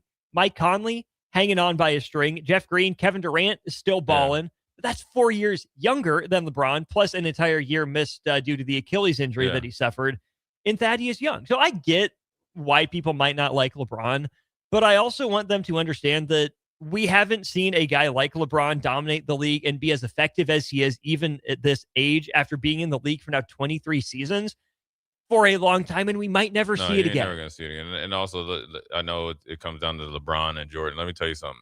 If social media was around when Michael Jordan played, you'd hate Michael Jordan as much. If social media was as rampant as it is right now, you wouldn't be thinking as highly of Kobe Bryant as we do now. And it's the benefit of those guys, to the benefit of those guys, and the detriment sometimes of LeBron. Maybe it was the decision or going to different teams. The basketball's changed, and he's had to really live with the standard and the expectations of the second part or the second half of the first part of Jordan's career. Whereas people don't realize, and I was able enough to watch. I mean, I used to watch him on WGN all the time. When guys came into the league early in Jordan's career, it was all about stats, getting theirs. That's because you had the George Gervins and all that. The Reggie Theus was there before Jordan. I remember Andre Woolridge. Those guys were 20 and 10, but they didn't care whether you won or not. It was a totally different league. Well, then Magic really started winning, and obviously Bird. Then obviously they started Jordan on him. You're not winning enough championships. Well, then here comes Detroit. Then that changed. Yeah. And he was well into the league till he had to change. Now you come in, you're judged on championships. Yeah. Right away. Right away. And sure, whether you like him, love him, or hate him, you gotta understand he's one of the top 3 basketball players ever to, grace the face of this earth. You can't deny that. Whether he's number 1, 3, 2, whatever you want to say, have at it. So like Steph Curry, like Durant, like LeBron, those guys, you need to appreciate them while they're around, because even though Kobe kind of ran out of gas towards the end of his career, one of the things I made a point, I got to see him the last time he played in Houston. because those guys don't come around. Those are once in a lifetime guys. You'll get the little flash in the pants, but for as great as they were for an and extended period of time, and then have shown the ability to add to their basketball game and deal with as the NBA's changed multiple times. I'm talking about all the players that I mentioned. That's not going to come around a lot, because I'm going to tell you, you can come down to college. These guys make so much money early, they tap out as soon as they face any adversity. It's known that a lot of these guys that are picked in the lottery don't work on their game, that actually probably have more or as much initial potential and athletic ability as KD, LeBron, and all that. But it's the difference to where you're talking about Durant, LeBron, Kobe, Curry versus Jabari Smith and all these other guys that haven't reached their potential. So, look, when you're a superstar, iconic player, you're going to deal with some criticism. I doubt LeBron really cares, so you just got to appreciate it. Certainly, LeBron's tenure in the NBA hasn't been drama-free. But, Jay, I do think it's even another testament to him that he is still playing this well on an up-and-down team in the Lakers right now. But he's been surprisingly willing to maybe not take a back seat, but at least, play ball with Luka, right? I think both those guys understand who they're playing with and the stakes that are there for both of them. But it would have been really easy for LeBron to throw a fit, right? Why are you giving the team over to him? I'm LeBron F. James. It's my team. I chose you. You didn't choose me, right? You built your franchise around me. It's done when I say it's done. Maybe there's been some of that internally, but it hasn't really manifested on the court. And even when it's been very clear that the Lakers have made that pivot to that Luka era that's coming next, maybe LeBron hasn't been the happiest about it, but there hasn't been this big stink that's dominating the four-letter network, for days or weeks at a time, which is where, when you look ahead to next year, I don't think LeBron would get a $50 million deal. I wouldn't sign him to a one-year, $50 million deal next year. Because nobody needs him that much to put butts in the stand. Right. You know what I'm saying? Right. Because he's not going to go to like a Charlotte or something, so he's going to go to almost a ready-made team. Right. But this is where I'm curious to see if there is another year for LeBron James. Is he willing to be a sixth man, or is he willing to be the fifth starter on a team, take that mid-level exception that teams can carve out and say, you know what? I want to end my career, quote unquote, the right way, right? Yeah. How many superstars have we seen at the end of their time still want to be the guy, live off reputation instead of present production? LeBron's productive enough, and I guess it's a 22 points. I don't know where I saw the 32. It must have been the per 100. Okay, so yeah, I misread that. But still 22 points per game and still 6 in MVP last year when I misspoke before. My bad on that. But I'm tending, maybe it's the fact that, LeBron's the greatest player I've ever gotten the chance to watch, right? I didn't grow up in the Michael era. Maybe I'm giving him too much of the benefit of the doubt, but at least for now, it seems like LeBron would be a little bit willing to take a reduced deal to go play back home in Cleveland or be the sixth man or fifth starter for a team that's in title contention to end his career, quote unquote, the right way. Look, man, you talking about ending it the right way. LeBron's playing, I guess, what do you call it? The company role, being a good teammate or a good, soldier, whatever the analogy is. How many guys did Kobe run out of the Lakers?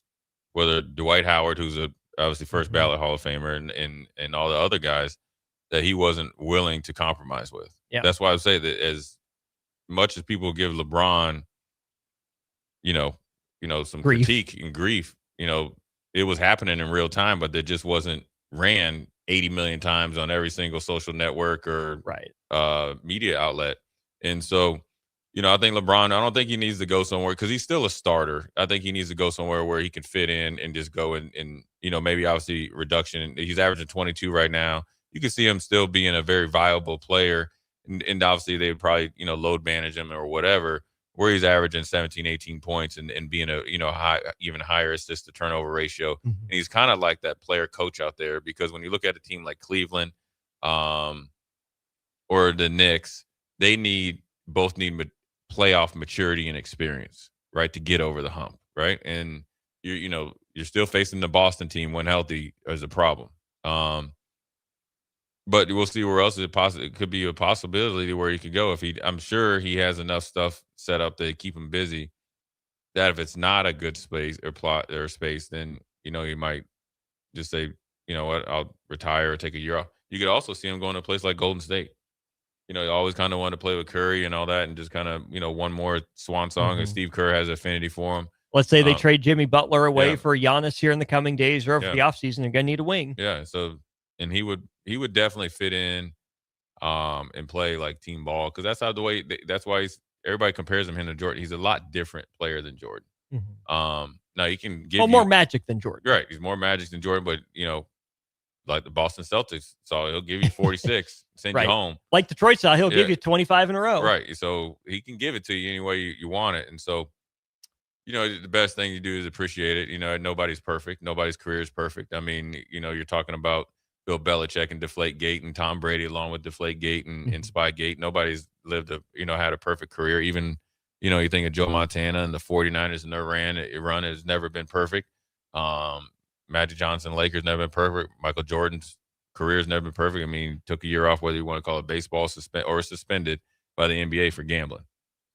David Stern was at his house, and then magically, like, all right, I'm done. Then you're back a year later. You know what I'm saying? Funny how that happens. So look, he's a great player. A good night for him, and so we'll see what happens. It'll be interesting to see what happens during the trade deadline. If I'm LeBron, give me my next home now. Yeah. And I'll sign a 1 year, or kind of like, all right, you know, I'll get you a little hometown discount. 15 million, 20 million, whatever. Yeah. Why wait? Sure. You've done everything you need to do. Did the whole thing. See it happening. Captain Obvious, last thing, we'll go to break. If LaFlop didn't act like someone tried to kill him anytime they looked at him wrong, he wouldn't have half the haters he does. It's hard to put him in the top 3 when he's so soft and his flops are so ridiculous. That's been the narrative. That's also kind of the era. That's I mean, how many you see it even in high school when they get hit and they do that thing right there? I mean, it's part of the game, like it or not. And if you're telling me a guy that's played 23 years in the NBA is soft, I mean, the soft thing to do would have been to hang it up after year 15. Yeah, there's more in the tank, but no, I'm good. You know, or you're 16 or even year 20, right? Win the title and go out there. You know, I got more in the tank. LeBron's not soft. Look, Michael Jordan complained about calls. He got phantom calls. Yeah. He got a Phantom Defensive Player of the Year award. And it's documented. Yes. Like home cooking. Home cooking. You know, have one steal a game, you always end up with 8. So, like I said, could LeBron do some things differently? Sure. Everybody can. And you can call him LaFlop or you want. He's still one of the top 3 or 4 players ever play. Tend to agree. That's Jay Foreman. I'm Austin Norman. We'll wrap up hour 2 of Old School on the other side. You're listening to Old School with Jay Foreman and Austin Orman. Download the mobile app and listen wherever you are on 93.7 The Ticket and theticketfm.com. Sometimes good people make mistakes. When you find yourself in need of an attorney, call Liberty Law Group. The attorneys at Liberty Law Group will defend you in court and protect your freedom to get you the best possible outcome and the justice you deserve. Trust your freedom to Liberty Law Group, the best criminal attorneys in Nebraska and Iowa. Call them today at 877-404-5238. That's 877-404-5238. Or check them out online at libertylawgroup.com. Don't miss the family show of outdoor fun, the 57th Annual Boat Sport and Travel Show, January 30th to February 1st at the Sandhills Global Event Center. RVs, boats, docks, golf carts, resorts, fishing lures, family entertainment, and more. See exotic animals at Wildlife Encounters. Enjoy the petting zoo and the balloon lady. Doors open at noon on Friday, 10 a.m. Saturday and Sunday. Bring the neighbors. See you there. Are you looking for an exciting new way to put your skills to work? Explore new career options in the fintech industry at Currency, a Sandhills global company. We offer full-time positions in financial sales, compliance, operations, and other fields. We also offer a 4.5-day work week, an attractive benefits package, and opportunities for advancement. Put your motivation to work and grow with us at Currency. Visit gocurrency.com/careers to learn more. Want to make the easy call? Call John Henry's. From leaky pipes to a broken AC, flickering lights to furnace fights, even drains and duct cleaning, we've got it handled. Plumbing, heating, air, and electrical, all under one trusted roof. Proudly serving homes across Lincoln, Omaha, and surrounding areas, and ready 24/7. Visit calljh.com or call John Henry's. 435-5555. John Henry's Plumbing, Heating and Air. And electrical. If you're tired of the dieting circuit paradox but still want to look, feel, and perform better, you need to get to Nutrition Authority and ask about our nutrition coaching featuring LifeBase. LifeBase takes a complex world of nutrition and makes it simple with real results that last. Stop in to learn more or check us out at mynutritionauthority.com. Make your next event unforgettable with Grazing Gouda, your local artists and experts in charcuterie and grazed tables. From boardrooms to ballrooms, they turn gatherings into experiences with stunning spreads of artesian cheeses, cured meats, fresh fruits, and gourmet bites. Perfect for corporate luncheons, weddings, parties, or any celebration that deserves a wow moment. They handle the details. You take the compliments. Book your graze table today at GrazingGouda.com. Grazing Gouda, because every event deserves to be savored. Jack Russell of Farm Bureau Financial Services is here to help you protect things that are most important to you. Whether it's your home, your family, or your future, Jack Russell has the proven experience to get the job done while developing authentic relationships with you. Give Jack a call today at 402-421-9100. Again, that's 402-421-9100. Or visit one of his 2 locations in Lincoln or Seward and learn how you can excel in the complicated world of insurance. Jack Russell of Farm Bureau Financial Services, a trusted and well-respected representative since 1999. If you're seeking a career with a growing company, Gaina Trucking and Excavating is hiring and looking for additions to their team. Gaina Trucking has a strong team culture, competitive pay, 401ks, and benefits like health, dental, and vision. Drivers are guaranteed 40 hours per week, even in the winter months, and are home every night. Start your career today at Gaina Trucking and Excavating. Apply today at GainaTrucking.com. This is Bill Mitchner, Executive Director of Lincoln Lighthouse. Did you know Lighthouse provides multiple programs for students such as one-on-one tutoring and mentoring, as well as pro-social skill exercises, while providing them a nourishing meal and a safe space during all months of the year, even during school breaks? Learn more or contribute to Lighthouse at lincolnlighthouse.org today.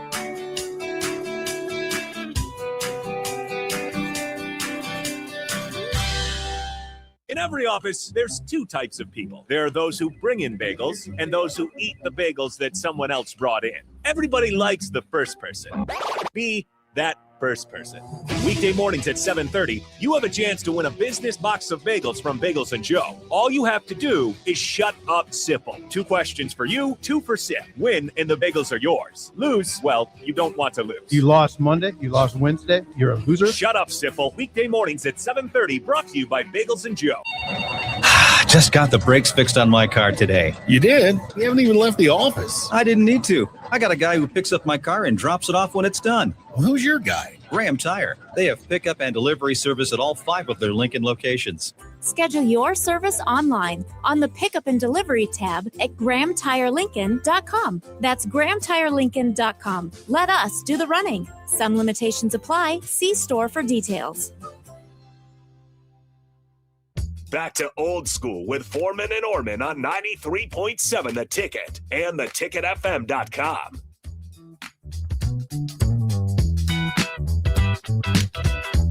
Welcome back in. One more segment for hour 2, but don't worry, got a whole nother hour of Old School coming your way here, 93.7 The Ticket, ticketfm.com.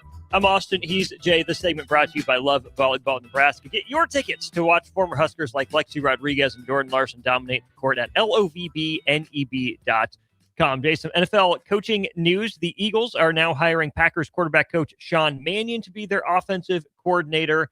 That is official. The Eagles have tweeted it out. Jalen Hurts, this will now be the 6th different play caller he's had in the NFL. Doug Peterson for a year. The only coordinator he's had for multiple years was Shane Steichen.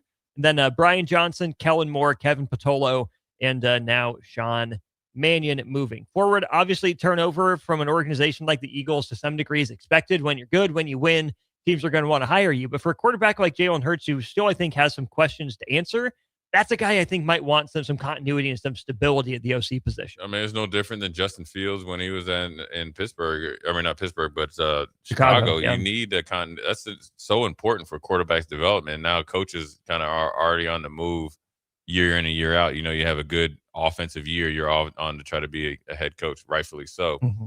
But for Jalen Hurts, what you're judged by Super Bowls and productivity, and obviously throwing the ball and being aggressive in the throwing game. has probably been his biggest knock on his game. But you can't expect, and same like you'll see how C.J. Stroud, they're contemplating getting him another offensive coordinator. You can stymie somebody's whole career on how you handle him early. It's a testament to Jalen Hurts to be able to overcome that. Now, they've all been decent to really, really good coordinators, but you need the continuity. You see the change in philosophy because there's no more RPO when he went to the first Super Bowl, 1 or 2 years ago, or not this year, but last year, and was really aggressive, but that was Kellen Moore. Now they look, stuck in the mud this year. You got a new quarterback coach. I want to ask you this, Austin. Mannion. He has a indirect Nebraska connection, if I think I'm correct. He was an Oregon State guy under Nice Mike, right? Yep, yeah. Yeah. So there you go. See, look at us. And he played for the Vikings too, because I think and that was one of their, hey, we developed pro quarterbacks when those guys came in. So I think it's with Jalen Hurts in the coaching carousel. We'll talk a little bit maybe in the 5 o'clock hour. There's some interesting moves. I mean, my man Aaron Glenn, AG, bro. What are you doing? You fired everybody. And then you brought in Wink Martindale. Just to tell him he's not calling plays? The deal was done. Like, and Wink Martindale was getting his staff together. And it was kind of formality. He probably was going to, Wink's probably thinking, I'm going to sign the contract, do the whole dog and pony show. Yeah, I want you to be coordinator, but you're not going to be calling the plays. Now, mind you, Wink Martindale's been calling plays longer than AG. Maybe longer he's been alive. Yeah, but I'm saying the NFL. Yeah. I don't know, man. I mean, AG's a former teammate. I don't know. Maybe he's thinking like, I got one more year. I'm going to go out on my – I wouldn't advise it, but it's not. It doesn't look like it's going to end well. I mean, there have been so many of these openings. I mean, Philly landing on Mannion eventually, clearly not their first choice. They've had a lot of guys in that building for what you would think would be a really good opening. Yeah. Except maybe it's media contrived, but it seems to be some really real drama that's kind of knocking the allure of that job down. Joe Brady, what's he going to do? You think offensive coordinators would be chomping at the bit to go to Buffalo? And I know Brady, just got hired, but man, a couple of those top tier jobs have waited a while to get their play callers. Yeah. I mean, you fire McDermott and you bring in Joe Brady. I know that you keep him, you bring him in, or you just elevate where you elevate him. You interviewed Brian Dable, and Brady's been a hot name. I mean, whether it's college or pros, he was a kind of a name for the Panthers at that point in time when they were getting a new coach up for the Penn State job. Obviously started his career there, and then obviously with Buffalo and other places, I'm sure he's been, on the list. So they feel pretty comfortable with him. They know him. Josh knows him, but it's going to be interesting to see like where you came out of the depths of hell, and now you're, turning it over to a first-time coach. Primarily a play caller, quarterback coach. You got to think he came in after Ken Dorsey, and Ken Dorsey did some good things. So it's not like he's been there for 6, 7, 8 years. Again, I'll go just like in college. There's not a lot of really good coaches out there, but once you make a decision of getting rid of a winning coach, you better have one in your back pocket on your left butt cheek and one on your right just in case, and in your front pocket, emergency. Everybody forgot the latter two that I said, and they're just going to either who's available or not. We'll see how it works. Plenty more to get to. Hour 3 of Old School on the other side. Watch Old School live on Facebook, YouTube, or Twitch. Old School with Foreman and Orman on 93.7 The Ticket and theticketfm.com. This is Lincoln's home for sports talk on the FM dial. Also online at theticketfm.com. On the internet, KNTK FM Firth, 93.7 The Ticket. Jack Russell of Farm Bureau Financial Services is here to help you protect things that are most important to you. Whether it's your home, your family, or your future, Jack Russell has the proven experience to get the job done while developing authentic relationships with you. Give Jack a call today at 402-421-9100. Again, that's 402-421-9100. Or visit one of his 2 locations in Lincoln or Seward and learn how you can excel in the complicated world of insurance. Jack Russell of Farm Bureau Financial Services, a trusted and well-respected representative since 1999. Looking for a financial partner that truly makes a difference? Modern Woodman is a member-owned fraternal financial services organization. We can help you plan for all stages of life, from protection to saving to retirement. We also offer member benefits, social activities, and volunteer opportunities to help your family and community. I'm Sean Erickson, your Modern Woodman representative in Lincoln. Call me at 402-483-6515 to start the conversation. Modern Woodmen of America, touching lives, securing futures. If you or anyone you care about is facing a family legal matter, call Cordell and Cordell today at 1-855-GET-LEGAL or visit CordellCordell.com to schedule your consultation. There's a lot on the line in divorce. This is Joe Cordell of Cordell & Cordell, the largest family law firm in the country, with over 35 years of helping clients navigate divorce. But being big doesn't mean less personal or less local. Our attorneys live and work in your community, and as neighbors, they understand the challenges your families face. Divorce touches all areas of your life: your home, savings, retirement, and of course, kids. So when you find yourself facing divorce, you need a partner you can count on. Visit CordellCordell.com to schedule your consultation. If you or anyone you care about is facing divorce, contact Cordell and Cordell today. With over 100,000 clients served, we understand the challenges you're facing on a personal level. Call Cordell and Cordell today at 1-855-GET-LEGAL. That's 1-855-GET-LEGAL. 1221 N Street, Lincoln. If you're seeking a career with a growing company, Gaina Trucking and Excavating is hiring and looking for additions to their team. Gaina Trucking has a strong team culture, competitive pay, 401ks, and benefits like health, dental, and vision. Drivers are guaranteed 40 hours per week, even in the winter months, and are home every night. Start your career today at Gaina Trucking and Excavating. Apply today at GainaTrucking.com. This ain't pop. This ain't pretty. This is Southern hospitality. The Black Crowes. Blues-soaked guitars, outlaw swagger. The Southern Hospitality Tour. Rock and roll the way it was meant to be. Loud, raw, and real. The Black Crowes. With South Hall, August 4th. Pinewood Bowl Theater and Lincoln's Pioneers Park. Tickets on sale Friday, February 6th at 10 a.m. at Ticketmaster.com. Coming at you live from the heart of downtown Lincoln. This is Old School with Foreman and Orman.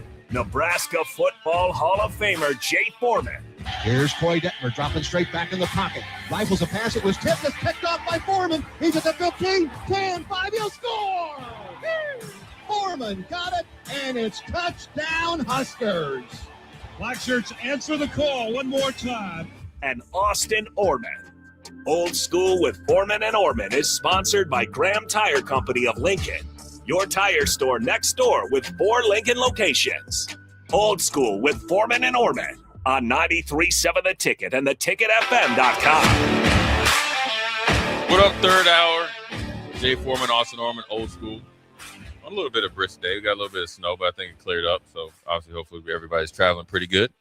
Appreciate Kevin Meyer Corkenballer coming in on Thirsty Thursday, bringing in the vibes. Obviously, the good vibes coming from his vacation. Look well rested. Indeed. And glowing, radiant. Brought in some good options like he always does. And obviously we had a lot of stuff to talk about with LeBron in Cleveland, men's basketball, where they go from here. Big recruiting weekend for Nebraska men's basketball, big atmosphere. I guess a whiteout on Sunday at 3:00 against Illinois.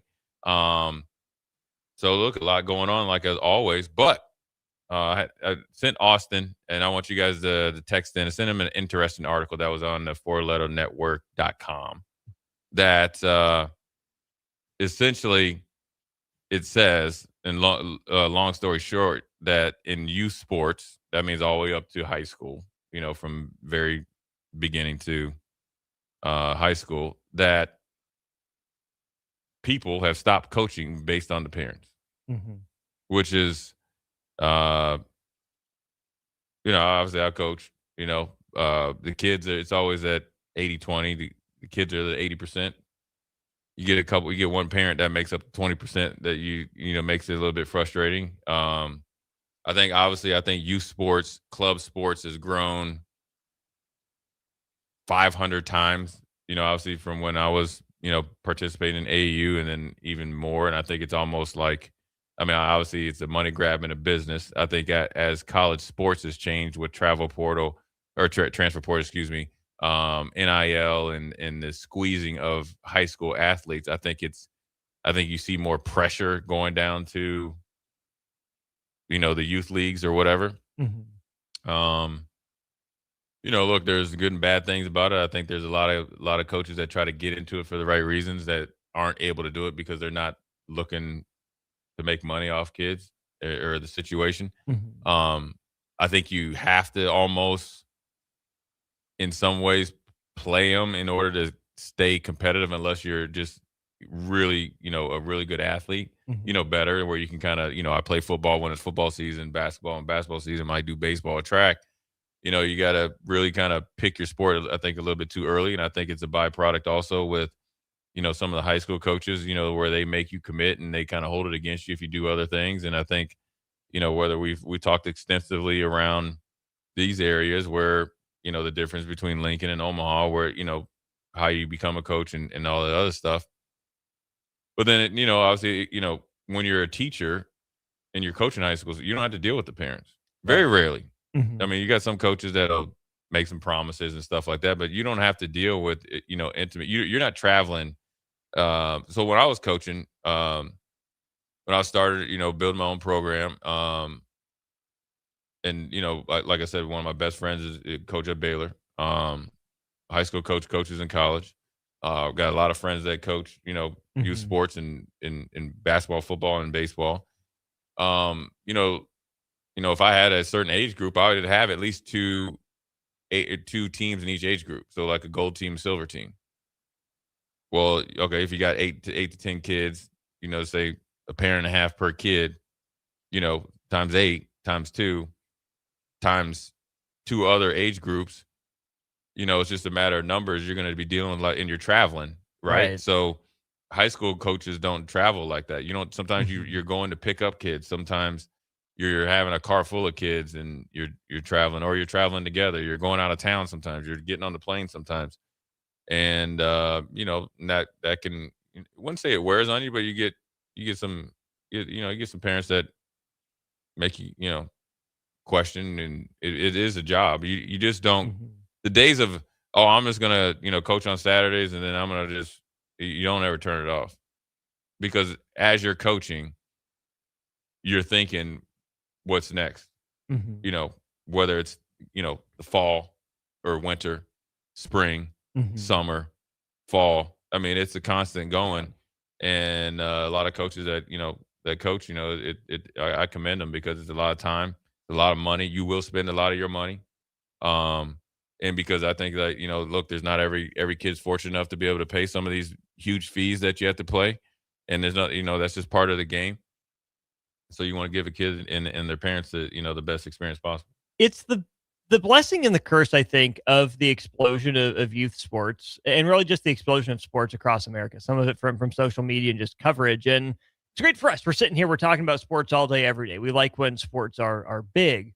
But there's something that I think we miss when it was as simple as, where's your local team? You might have 1 or 2 different leagues that you can join, and you got, a couple dads or a couple moms doing the coaching, right? They're doing the best they can.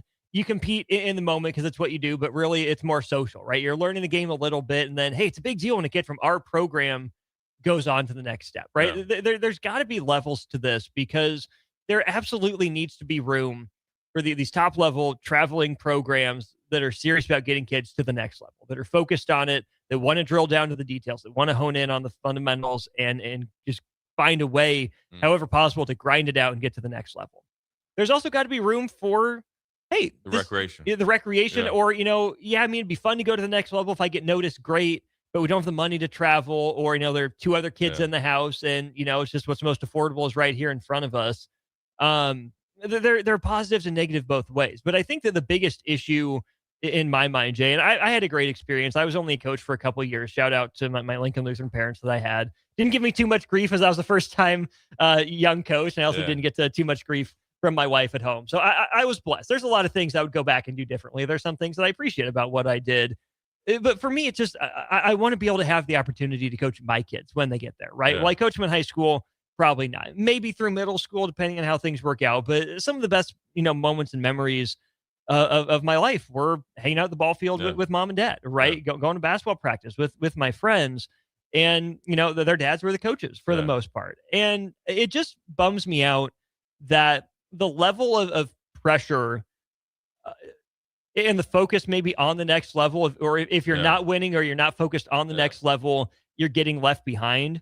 That's a problem to me, right? Because I think that there's legitimate and necessary focus on the competition aspect, right? If you're going to be out for a sport, play to win. Yeah. If you're going to be at practice, practice hard. Yeah. You know, that should be a non-negotiable because yes, it's about sports. Yes, it's about what you're doing in that moment, but it's also about building that foundation for the future, right? If you're going to be at a job, work at it. You know, don't just show up. Don't just go through the motions, right? That's one of those lessons that you can learn. That's the foundation. I think that I would hope that most of us, or not, hopefully all of us listening here, it could point back to a coach that helped instill that in us. That we had a great time with it, taught us the game and how to play, but we learned lessons from, right? The catchphrases, the things that we take through in our daily life that we can apply when we're down in the dumps, or, you know, when we're in a bit of a rut, how do we get out of it? Those people, specifically those coaches, whether it's mom or dad, whether it's just someone in the neighborhood with a grassroots team, or just a guy that doesn't have any connection to the kids he's coaching, but he's coached forever because he loves it and just wants to pour into young children in a healthy, positive mentoring way. Those people in a lot of ways are the backbone of society, you know, and coaching gets a lot of buzz and a lot of talk because of how important it is. And yet sometimes I think it goes even underappreciated. I just wish there was a better, healthier separation of what's healthy competition versus crossing the line. The focus on competing in the moment versus, okay, you know, this group is going to the next level. This group probably isn't. Just a better perspective on where you are and why you're doing what you're doing. Yeah, I mean, we could be on for 10 hours, and maybe we'll start, you know, bringing people on and talk about their experience, because it's interesting when you get into coach and, you know, things change. You do it for the right reason. I mean, one of the things I like to do is go watch high school games and get to see all the kids I've, you know, coached, you know, some longer than others, but, you know, try to leave a positive impact. I think that, you know, the parents and the kids don't understand the difference between like coaching your kid hard and wanting the best for them versus giving it to them. That's where it's blurred, right? Because then, you know, at a very early age, you know, the politics come into it where teams are already set, and then these kids are receptive. And this is the one thing I had to learn as a coach. Like, you know, obviously I was, you know, a decent athlete, you know, or whatever. But, you know, look, I wasn't always on the top team. I had to, you know, I got cut from my first AU where I was on the B team or whatever. And, you know, the last 2 years I made it, you know, on the A team. I was a bench player, even though I was a football player. A majority of those guys ended up playing major college basketball in the NBA. But, you know, I know what it's like. Oh, yeah. But these kids all take score. They all know who's good. They in a very early age, it's set in the path of, you're on this team, so you're here. And it takes a you know, kind of like where I broke off, where it's like, no, that's not right. And I'm not pointing fingers at anybody else, but I was like, this is what I'm gonna do with these kids. We're gonna go do this. It's gonna be hard. And then, you know, because you got to get better, you got to get them skilled up and all this other stuff, and you got to play these other teams that are maybe a little bit more advanced. But from a very early age, it's kind of, I wouldn't say the haves and have-nots, but that's where it's at. And it's in that I never grew up like that. I don't understand like that. And well, that even goes to this from 4693 on the text line. I hate this super team stuff at the high school ranks. Yeah. I get it, right? And they probably talking about football, right? Specifically, Millard South. That's a different conversation. It is, because that's what you're talking about. The guys that want to go there, right? And they have to be in the right position, right? Based on how college football is right now. Right. Yeah. Which is above the youth sports ranks, right? How they're acting at the top affects how they act down below. Right. When I was growing up, Jay, it was, you know, you had your select teams, some of which were better or some of which weren't, right? Yeah. Maybe it was just the money you pay or the tournaments you went to and played in or the games you played, whatever, so be it. There's got to be room for the quote-unquote super teams. There's got to be room for the prep schools. There is. For those people, those student athletes that want to go to the next level. But you've talked about it, the 1% of the 1% of the 1%, right? It keeps dwindling. You know, it's not unhealthy to have super teams. That's fine. Yeah, but we got to keep it all in perspective. Yeah, we used to play New York Riverside. There was a super team.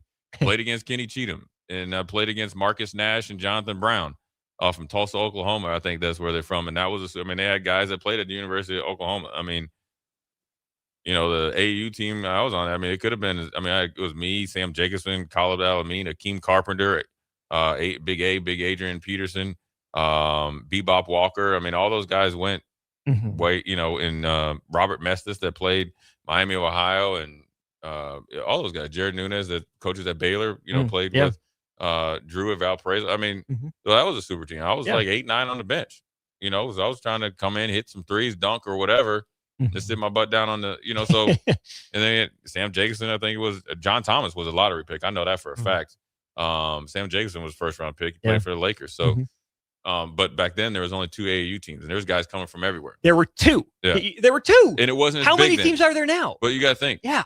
As the shoe companies started to get big, the ABC camps and the Nike camps, that's where it took off. And there's nothing wrong with that.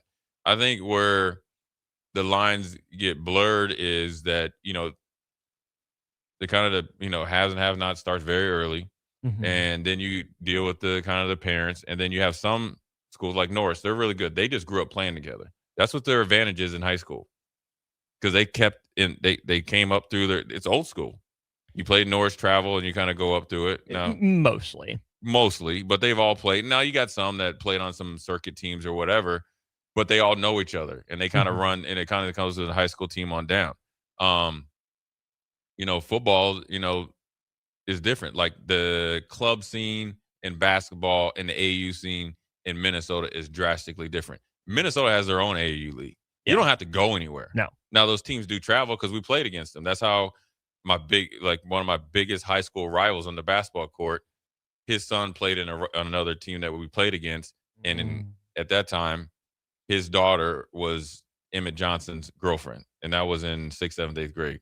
So that's how I knew about Emmett, and obviously met him before that. Then we'd go up to Minnesota and play. So I think it's, you know, it could be frustrating at times. By no means, I never said I was like the best coach, but, you know, I know what it takes to win. I know what it takes to develop. But then it's like, and also part of it is, so you could take a kid that got passed over 4th, 5th, 6th, 7th, 8th grade, build him up to a point, and it's no different than college in the transfer portal. As soon as somebody else kind of wets his whistle, he's out of there. See him.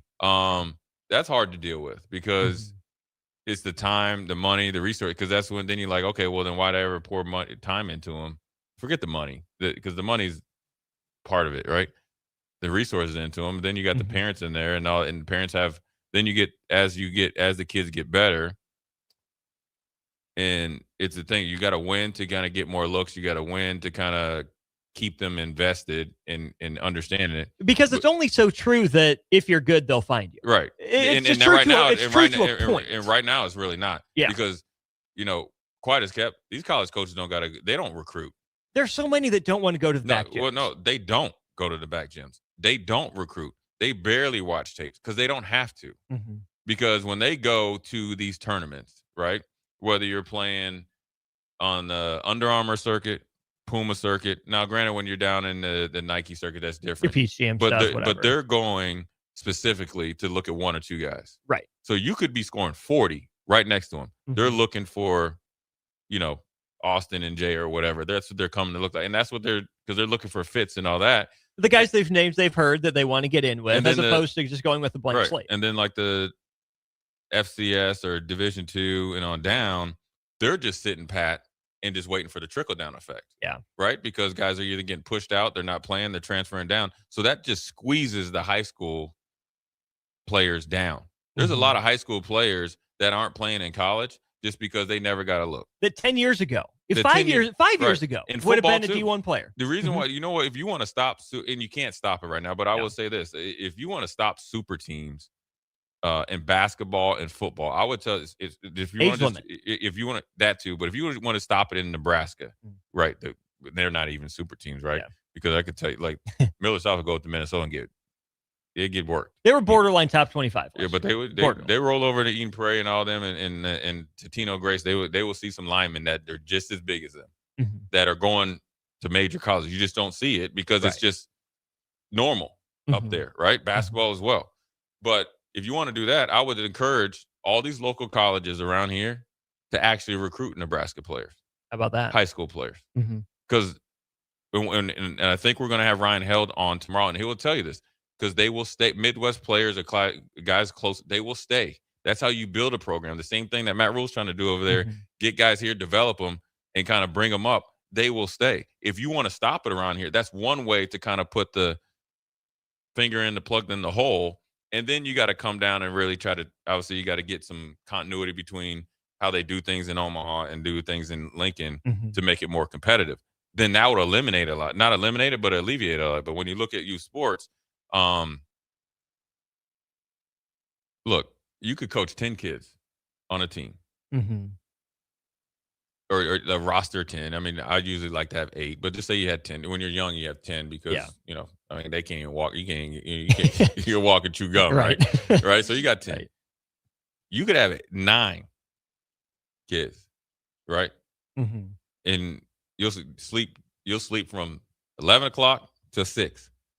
You get that one kid or parents, your sleep goes from 11 to 3 a.m. Oh, yeah, we had that. So from 4693 here, I admire you, Jay. I quit coaching youth in 2022 after 24 years. Couldn't handle the parents anymore.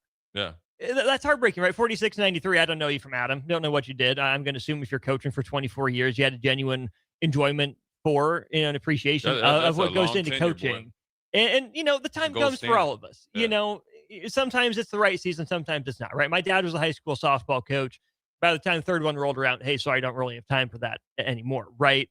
We all have our shelf life for coaching, right? I'm sure you won't coach. Maybe you will. I don't know. But no one coaches forever, right? Yeah, I don't know. It just doesn't happen. But it sucks when I read something like that. Coach for 24 years, probably a bedrock in that portion of 4693's community, has done a lot of good. And a couple parents, or the buildup of parents end up kicking him out. And you kind of go back to, it's great to be competitive. I'm a parent now. I want nothing but the best for my kid.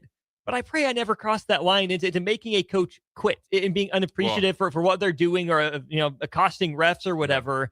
There's a time and a place to walk up to the line, but it's got to be egregious. Yeah. I mean, okay, here's an example. We'll just take me out of it, right? So in Minnesota, there's when I was growing up, Orono, and a lot of guys live there because you can buy land now, but now Orono is exploding or is exploded. So a guy that played for the Minnesota Wild was living there. He coached hockey, and now hockey's king up there. Yeah.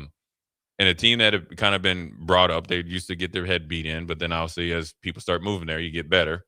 And he came on, brought him to state the first year, won state the second year, won state the third year. Okay. Either got dismissed, retired, or quit based on the parents. This is a professional hockey player. It was right. So you're not coming in there and going to probably tell him, how to do a power play. He's seen it and he's done it. And this is recently retired. And it made the Star and Tribune, which would be the Omaha World Herald, right? So it happens. And not all parents are bad. There's always a number. Nobody's perfect. I'm not perfect as a coach. News to me. No, I'm not. And look, I mean, I've been asked a few times, are you going to coach again? It's just like, as you get longer into it, man, it's like. Well, at some point that candle burns down. Yeah, and the candle's still there wanting to coach because you can have there's nothing better to, like, there's a kid I used to coach named Ian. One of my favorites. Actually, debatable whether they gave me COVID or not, But you lived, so we forgive. We have that connection. Right. You know what I'm saying? I'm still here, Ian. You couldn't, Ian. You might have tried. I told him, I said, man, if you ever want some extra playing time, you come for the king. I know Ian's parents. I love David and them. I don't think Ian gave me. It's Sarah Drouse. I don't think Ian gave me COVID. But anyways, he doesn't play basketball anymore, and he's tall, dude. I wish he still did. He's tough. He was tough as nails, man. And I always wanted to coach him. I finally got to coach him. He's a really good baseball player, but there's nothing better than when I get to see him. Now, granted, he's 18. I'm his old coach. I'm more excited to see him than he is to see me. But that's part that makes it great. Get to see guys that where you see when they're little tykes and they end up being some are taller than me or whatever. That makes it worth it. And so it's always a pleasure. There's a lot of pressure. There's a spotlight on you, just because, I used to play football and all this other stuff. And then you got other guys that, hating on you or whatever. One of the best compliments I could ever heard, their parents told me. Well, 2. I had a parent that was so petty because I used to always wear a hat, That's why I kind of don't wear it now. He thought that was like my binky. You know what I mean? So I used to wear like just a Nebraska hat. Same one I wear to games. Because a lot of times I'd be coming from stuff I have to do, throw on a coaching shirt and go. Coach, yeah. You know, I always wear the same thing every day. I do wash it, you know. So it complimented is like he went and told the tournament director I didn't have like a Puma hat on. It was a blank black hat or blank white and black hat. You know, the same one I wear. It just has, actually it was a fishing hat. It was, you know, that one I wear, whatever. So that's kind of a compliment. But we were playing this team up at Omaha. I'll never forget it. I thought me and the dude was cool. You know what I mean? Because I always dap up. You know, see guys that kind of look like you. You always want them to do. And he started his program from scratch. So we kind of battle. We didn't compete much. When we played in Omaha, and then, you know, as we get into the circuits or whatever. So we were playing him or whatever. We were playing up an age, you know, this time. And I guess he was talking to his team. Now, when I show up at the game, I'm just like, hey, at this point, because like when you're younger, you got to kind of like coach them hard because you got to kind of like keep them in line. Yeah, and you kind of got to like force them to compete, encourage them and all that, talk them through stuff. And there's 80 million games going on. At this point, hey, dudes, you guys know what to do. You know, sometimes I'd raise the roof. 1, 2, 3, play. Yeah, generally. Until like we got to go burn a timeout after 2 minutes. So his coach was addressing his team. He was like, hey, listen, I'm tired of listening to this dude. Don't come back here unless you win. You know, and I'm not even listen, I'm oblivious to this. You know what I'm saying? And he was addressing that night, you know, we gave him a you know, fresh butt kicking, but you know, it was so they couldn't come back. You just never know who you're going against. The only time I think I only got kicked out of the game once, and it was probably because I was like, I wanted to see what it felt like. It did. It was. I remember it was in the summer of 8th grade because I got one technical. Then you just like, all right, man. He said one more time. Like if you say one more thing, oh well, then you got kicked out. The only time I ever got into it with a coach, he was up in they were like Southwest Iowa Attack or something like that. The little dude. And we went into double overtime. They end up winning. I think they end up winning. Because they won the first time. Then we end up coming back and beating them. From pool play to bracket play, we beat them in bracket play. Well, when we got into pool play, like, you know, I'll just dap up or whatever. Man, he like tried to do something like big boy. Man, he's a little dude, like small, and he was hyped up and all this other stuff. And you know, I was like, all right, you won. You know, I got it. I was a little frustrated, but you know, game's over. Man, he like smacked me. Oh, it's on. Oh, it was like it was Jim Harbaugh and Schwartz. I was like, oh hell no, you didn't. We're not doing this, right? Come on. Like I was like, you know, I kind of, you know, he got a little physical. I was like, listen, dude, this is not what you. This is. Don't ever do that. Right. You know, and I'm a grown man too. Yeah. You know, it's good battles. It's always fun though when you see some coaches in the summer and seeing how their program has progressed. You take your fair share of butt kicking. Then just hope you can hand out your own fair share. Right, because sometimes in summer basketball you can lose by 20 and then win the next game against the same team. Yeah. Because whether they stop the clock and all that, when you get higher, they play more like high school. So I just thought it was an interesting article that as much as we're trying to, you know, we need to influence the youth, you can do a lot through sports. I think people's lazy take is you're trying to coach these kids to go be in the, you know, Division I college. No, I'm trying to teach them ideally the theory. My thought process is like life skills through sports. You know, you know, be a good teammate. When you show up, whether you feel like doing it or not, do what you have to do, work hard, be accountable to each other, play to win, be competitive. You know what I mean? And I coach kids from every part of Lincoln. So when you guys are, hopefully when they're seeing each other, you're building relationships. Oh, yeah. You know, not friendships, but relationships. Yeah. That was the whole point of it. It's sad to see that article because, you know, there's a lot of guys that probably, you know, Torrey Smith is on Instagram a lot, and he's a recent NFL player. Yeah. A really good player. If you get to follow him on Instagram, he dresses down parents and stuff like that. So we're going to take a quick break, come back. We'll answer all your texts, and we'll give you our thoughts. Jay Foreman, Austin Norman. We'll be right back. You're listening to Old School with Jay Foreman and Austin Orman. Download the mobile app and listen wherever you are on 93.7 The Ticket and theticketfm.com.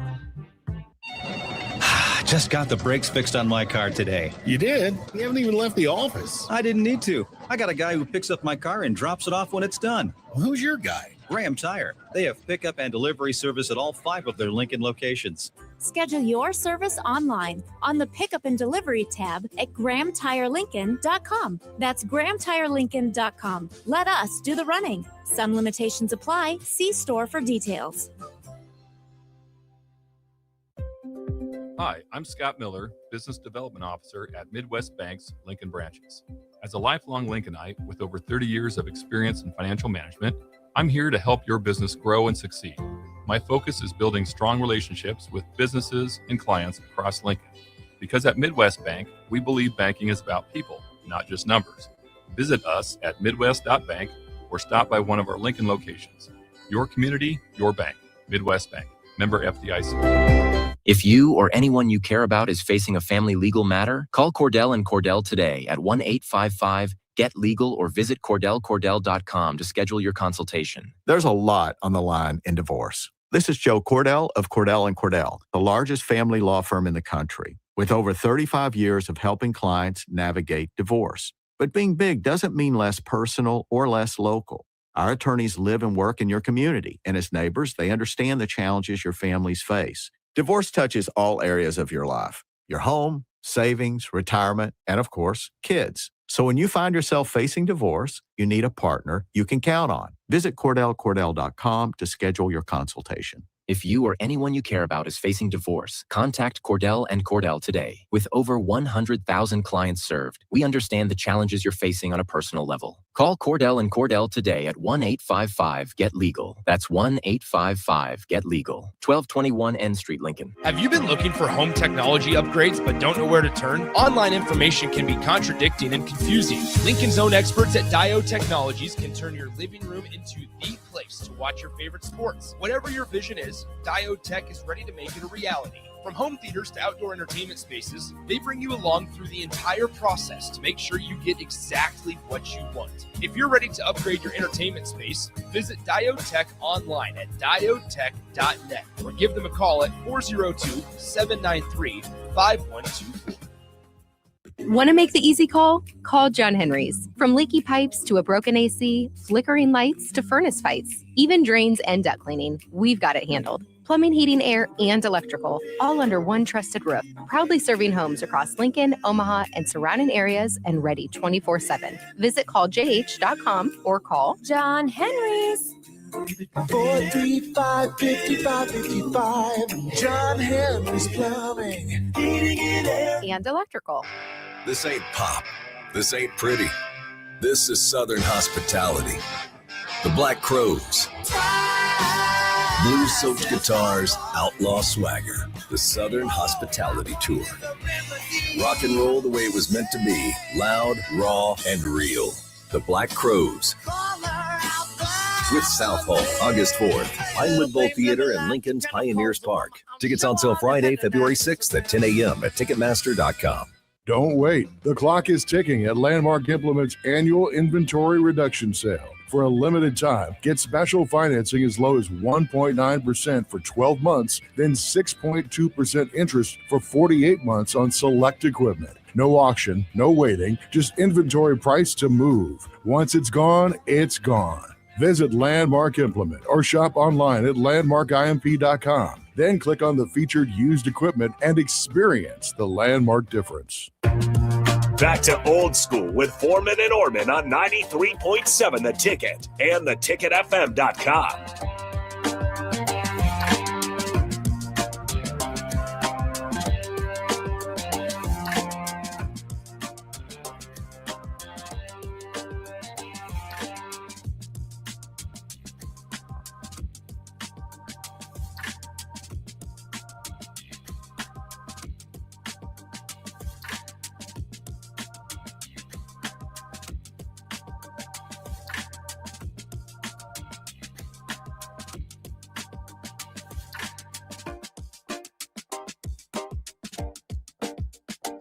We're back. Jay Foreman, Austin Orman. pretty good segment there on the 5 o'clock hour. It's been obviously good radio always, but just obviously, appreciate Big Bang Hank, Chris and Seward, 4693, 5348, Big Bird, Culligan J. Look, it's youth sports is way more intense and not more intense, but it's, part of the deal. And, there's good and bad experiences. My hat's off to any coach, that's not being paid. I mean, high school coaches, no matter if you think they're good, bad, or just kind of average, it's a lot of time away from their families. So you always got to show them as much respect as possible. And, as long as they show you or your kid and your family the simple respect, that's all you can ask for. And then obviously you want them to be coached and hopefully they win. It's just a very unique time in these type of sports. And it's not going to change. So you just got to figure out how to do it. It can be done. I think Supreme's good. I think there's other grassroots things that do good. I think it all comes down to the coach and how much you can coach. And then go from there. I think there's, and all the stuff behind the scenes, I was fortunate enough that when I kind of I didn't have to really deal with that. Now you deal with some stuff, sometimes you gotta really find the tournament directors, because sometimes they'll do people like serve you up on a platter. I've been, when I first started coaching, it was like 4th grade. I'll never forget, man. We played this team from Elkhorn, and I told the kid, I said, listen, I said, in another year, I said, I swear, I promise you, we would never lose to these dudes again. And Austin, I swear to God, we got beat by 50 points. That's a lot of points. Oh, yeah. But these kids were hitting threes. And I was talking to some of the parents. They're like, oh, yeah, we got a gym in our house, and he shoots 100 threes a day. I'm like, I can't even make layups right now. But we end up coming back and beating them, from there on out. But, you got to take your lumps. And it's tough. You go to these tournaments, like I said, the point guard that's at Houston, we played on another court right next to him. I mean, it does look different. And he's the real deal. He's going to be a lottery pick. So it does happen. But let's get to some of these texts here. Culligan J. We'll start at Culligan J, because that's part of it. He's like, I've been a select sports dad for a while, and parents have to be the worst part of the coaching experience. Even being a parent on a new select team can be difficult. So I know the coach absolutely gets bombarded with ridiculous. And it is true. I will tell you, I coached Culligan J's son 1 year, I think. Great kid. He's younger. A lot of talent. And it was refreshing to have Culligan J be on there. His son I think is a baseball player. He's a big old kid too. Good feet. He goes to Lincoln Lutheran, I think. Right? So Big Bird says, ask Jay about fan parents of schools. Hey, man. Hey. Yeah, about the religious affiliation schools. Listen, I remember one time looking over, I was like, I know you can't repent for saying that. I don't really get it. Says the man who had to repent on the football field. Yeah, I don't really. Yeah, I know, right? I know I crossed the line. Ma'am, you crossed the line. Yeah. So you want to hear the funniest thing I ever heard? Yes. Okay. This is the funniest thing. Do I need to reach over for the dumb button? Or are we good? Let me think about it.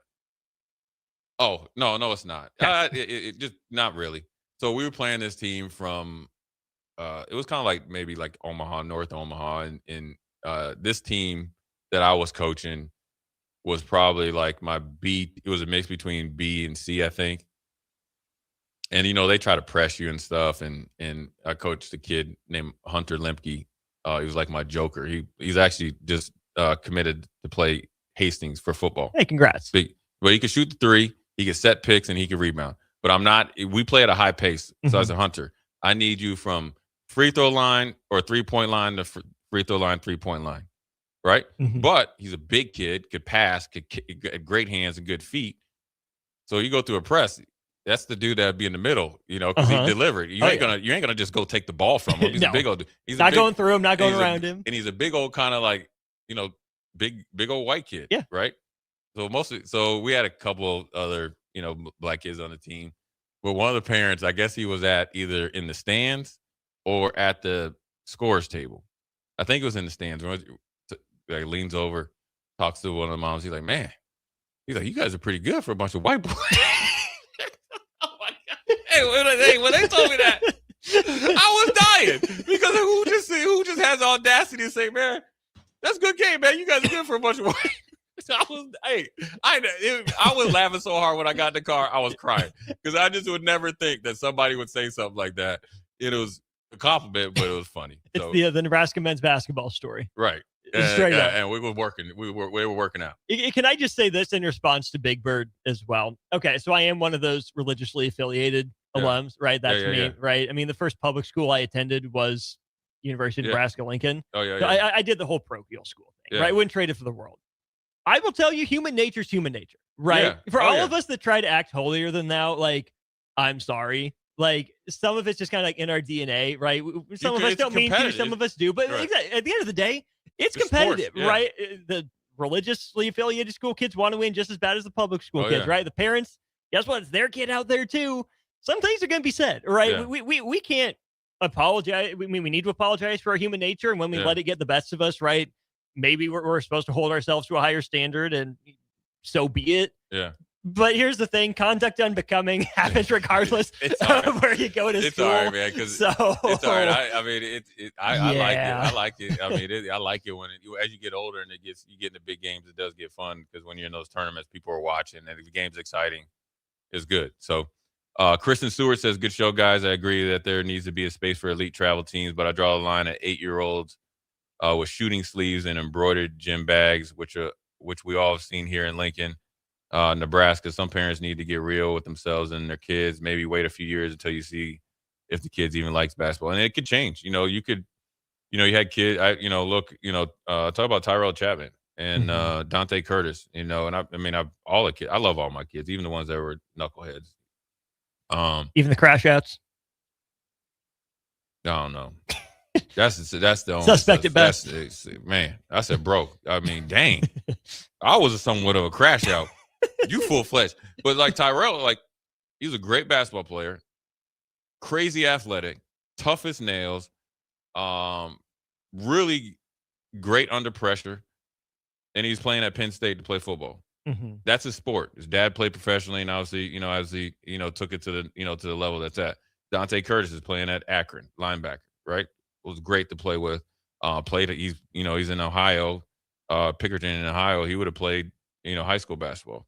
What I'm saying is, some guys just kind of move on to whatever their sport is.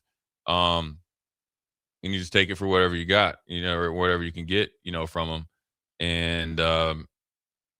And so, like with the bags and stuff, if you're playing in an organization that's part of the swag and it's appealing, I'm going to tell you this though, the jerseys, I didn't realize how much jerseys was important to kids. The jerseys, if they can wear any shoes that they want. We joined the league once where you had to wear their type of shoes. They didn't like the shoes. They didn't fit really well. Heck, I think I left radio early once because I had to order stuff from the Puma because we were playing in a tournament. That's just part of the process. But jerseys, swag, even though it probably shouldn't be a big deal at 8 years old, it is a big deal. It is. I mean, because it's no different than like, if you've ever been to a volleyball tournament, they all walk in and have their stuff and they all look the same.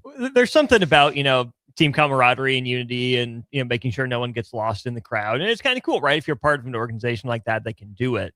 It just always cracked me up and still does to this day. If I'm ever, in a gym, like I see the kid with the sleeve and I see the kid with the bright shoes or, how many wristbands does he have on or the sweatbands, is he wearing a headband? I mean, especially in like elementary school and middle school, you're like, dude, are you peaking too early?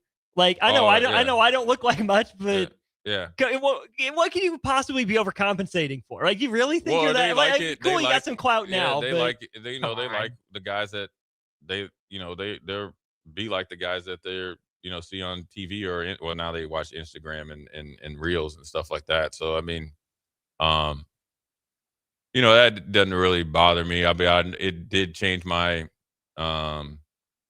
outlook on jerseys. Because we originally were the Running Rebels, so that's my team, and so we had we had Nebraska colors and all that. So you dress up like Everett Gray?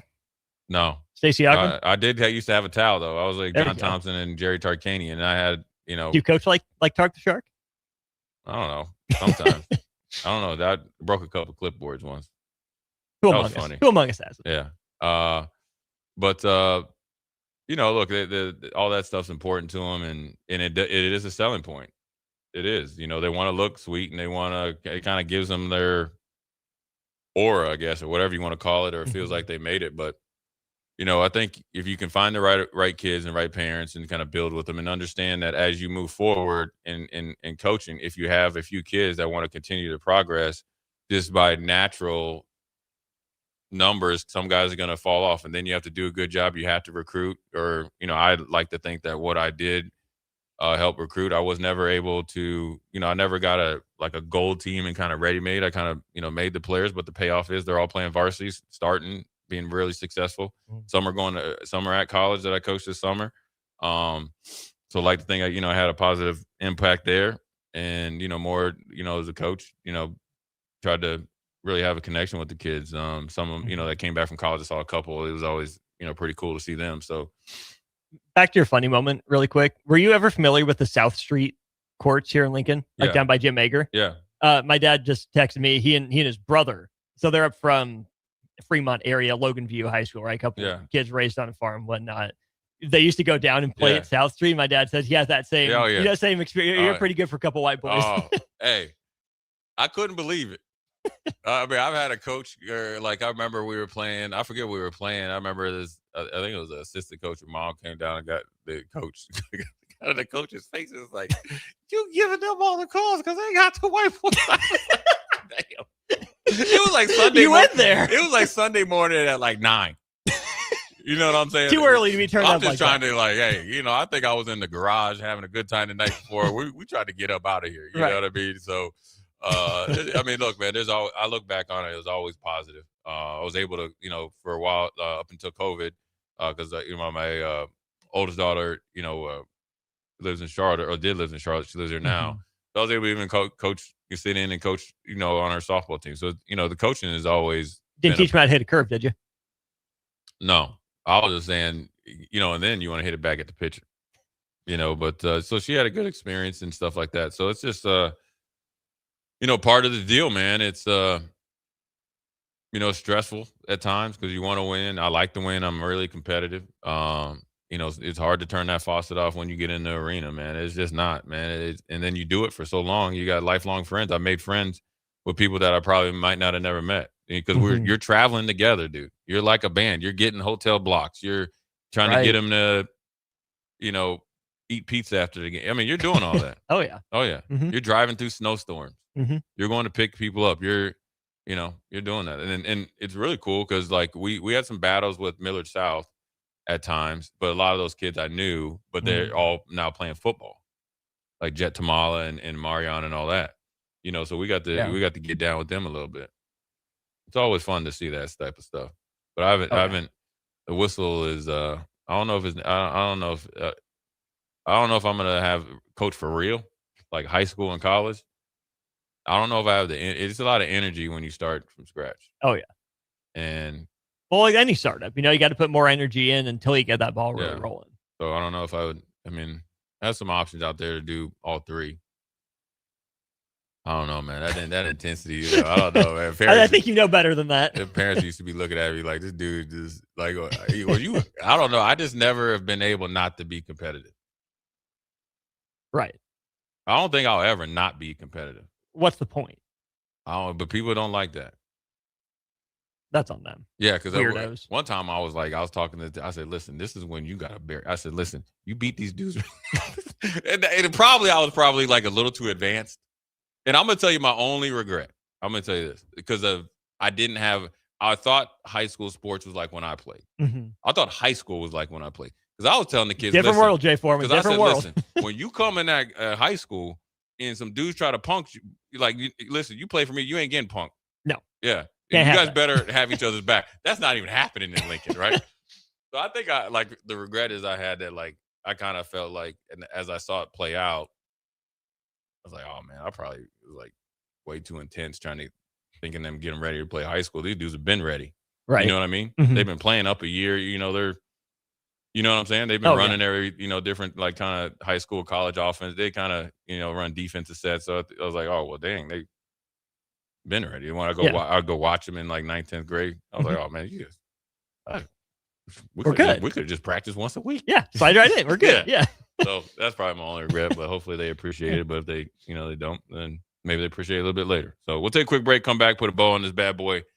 Jay Foreman, Austin Norman, we'll be right back. Watch Old School live on Facebook, YouTube, or Twitch. Old School with Foreman and Orman on 93.7 The Ticket and theticketfm.com. This ain't pop. This ain't pretty. This is Southern hospitality. The Black Crows.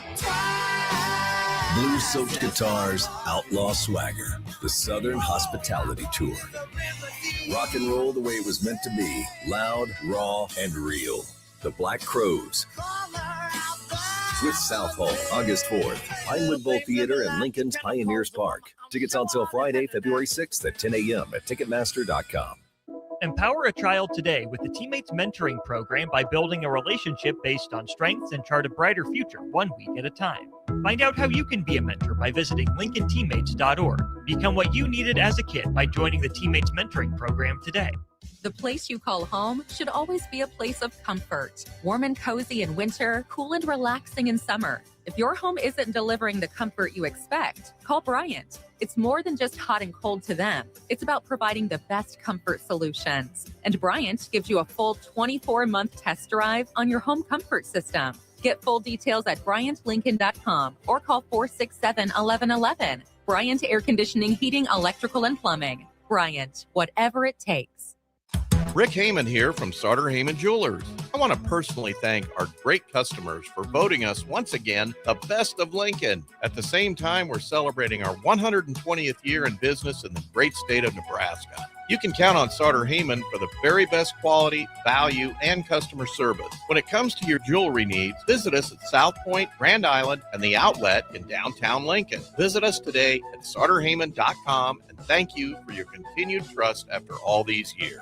Things that impair you come in many different shapes and sizes. Some are the shape of beer and liquor bottles. Others look like cigarettes but aren't cigarettes at all. These are the things we know impair us, the things our parents warned us about. What we're not always aware of is our new prescription or the over-the-counter medicine we picked up just for allergies or a bad cold. See, it doesn't just matter how much a substance you take. If you are impaired, driving is deceptively dangerous. Don't drive impaired. Paid for by the NDOT Highway Safety Office. If you or anyone you care about is facing a family legal matter, call Cordell and Cordell today at 1-855-GET-LEGAL or visit CordellCordell.com to schedule your consultation. There's a lot on the line in divorce. This is Joe Cordell of Cordell & Cordell, the largest family law firm in the country, with over 35 years of helping clients navigate divorce. But being big doesn't mean less personal or less local. Our attorneys live and work in your community, and as neighbors, they understand the challenges your families face. Divorce touches all areas of your life: your home, savings, retirement, and of course, kids. So when you find yourself facing divorce, you need a partner you can count on. Visit CordellCordell.com to schedule your consultation. If you or anyone you care about is facing divorce, contact Cordell and Cordell today. With over 100,000 clients served, we understand the challenges you're facing on a personal level. Call Cordell and Cordell today at 1-855-GET-LEGAL. That's 1-855-GET-LEGAL. 1221 N Street, Lincoln. Are you looking for an exciting new way to put your skills to work? Explore new career options in the fintech industry at Currency, a Sandhills global company. We offer full-time positions in financial sales, compliance, operations, and other fields. We also offer a 4.5-day work week, an attractive benefits package, and opportunities for advancement. Put your motivation to work and grow with us at Currency. Visit gocurrency.com/careers to learn more. If you're seeking a career with a growing company, Gaina Trucking and Excavating is hiring and looking for additions to their team. Gaina Trucking has a strong team culture, competitive pay, 401ks, and benefits like health, dental, and vision. Drivers are guaranteed 40 hours per week, even in the winter months, and are home every night. Start your career today at Gaina Trucking and Excavating. Apply today at GainaTrucking.com. Back to Old School with Foreman and Orman on 93.7 The Ticket and theticketfm.com.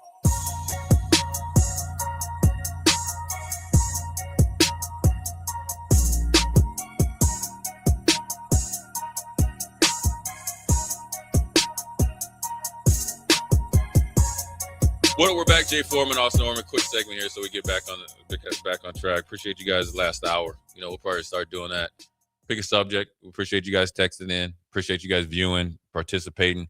Graham Tire as well, letting us continue to do what we do. But yeah, we'll continue this conversation tomorrow. At some point in time, I think we are efforting to have Ryan Held, former Husker and coach, college coach. He's the head coach at Nebraska Kearney.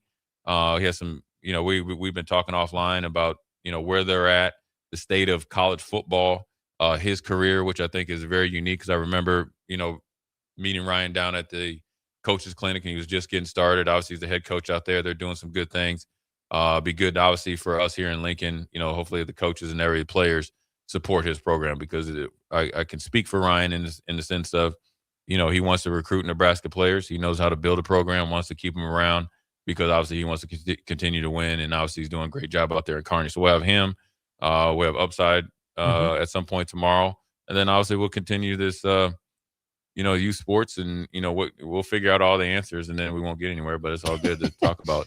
And who knows what else will happen in sports for the rest of the day. Still a lot to get to in the NFL. Coaching is. Haven't gotten to that yet. Well, Husker recruiting, Ole Miss tampering. Oh, my goodness. We didn't even get to that. We'll be able to put a bow on the tampering. And we'll see if the Raiders and Cardinals are going to pick a coach here. So from my man, Austin Norman, Jay Foreman, Old School, we'll holler at you tomorrow.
This is Lincoln's home for sports talk on the FM dial. Also online at theticketfm.com. On the internet, KNTK FM Firth, 93.7 The Ticket. All right, Lincoln, if you're a diesel technician who's ready to earn up to $40 an hour and you're tired of working nights and weekends, listen up. Inland Truck Parts and Service is hiring experienced diesel technicians right here in Lincoln, and they're offering what every hardworking tech wants. Monday through Friday hours, no nights, no weekends, and paid training on advanced diesel technology. With 37 locations across 12 states, career advancement opportunities are endless. Start building towards your future and apply today at inlandtruck.com. That's inlandtruck.com. Or text APPLY to 785-369-1320. If you or anyone you care about is facing a family legal matter, call Cordell and Cordell today at 1-855-GET-LEGAL or visit CordellCordell.com to schedule your consultation. There's a lot on the line in divorce. This is Joe Cordell of Cordell & Cordell, the largest family law firm in the country, with over 35 years of helping clients navigate divorce. But being big doesn't mean less personal or less local. Our attorneys live and work in your community, and as neighbors, they understand the challenges your families face. Divorce touches all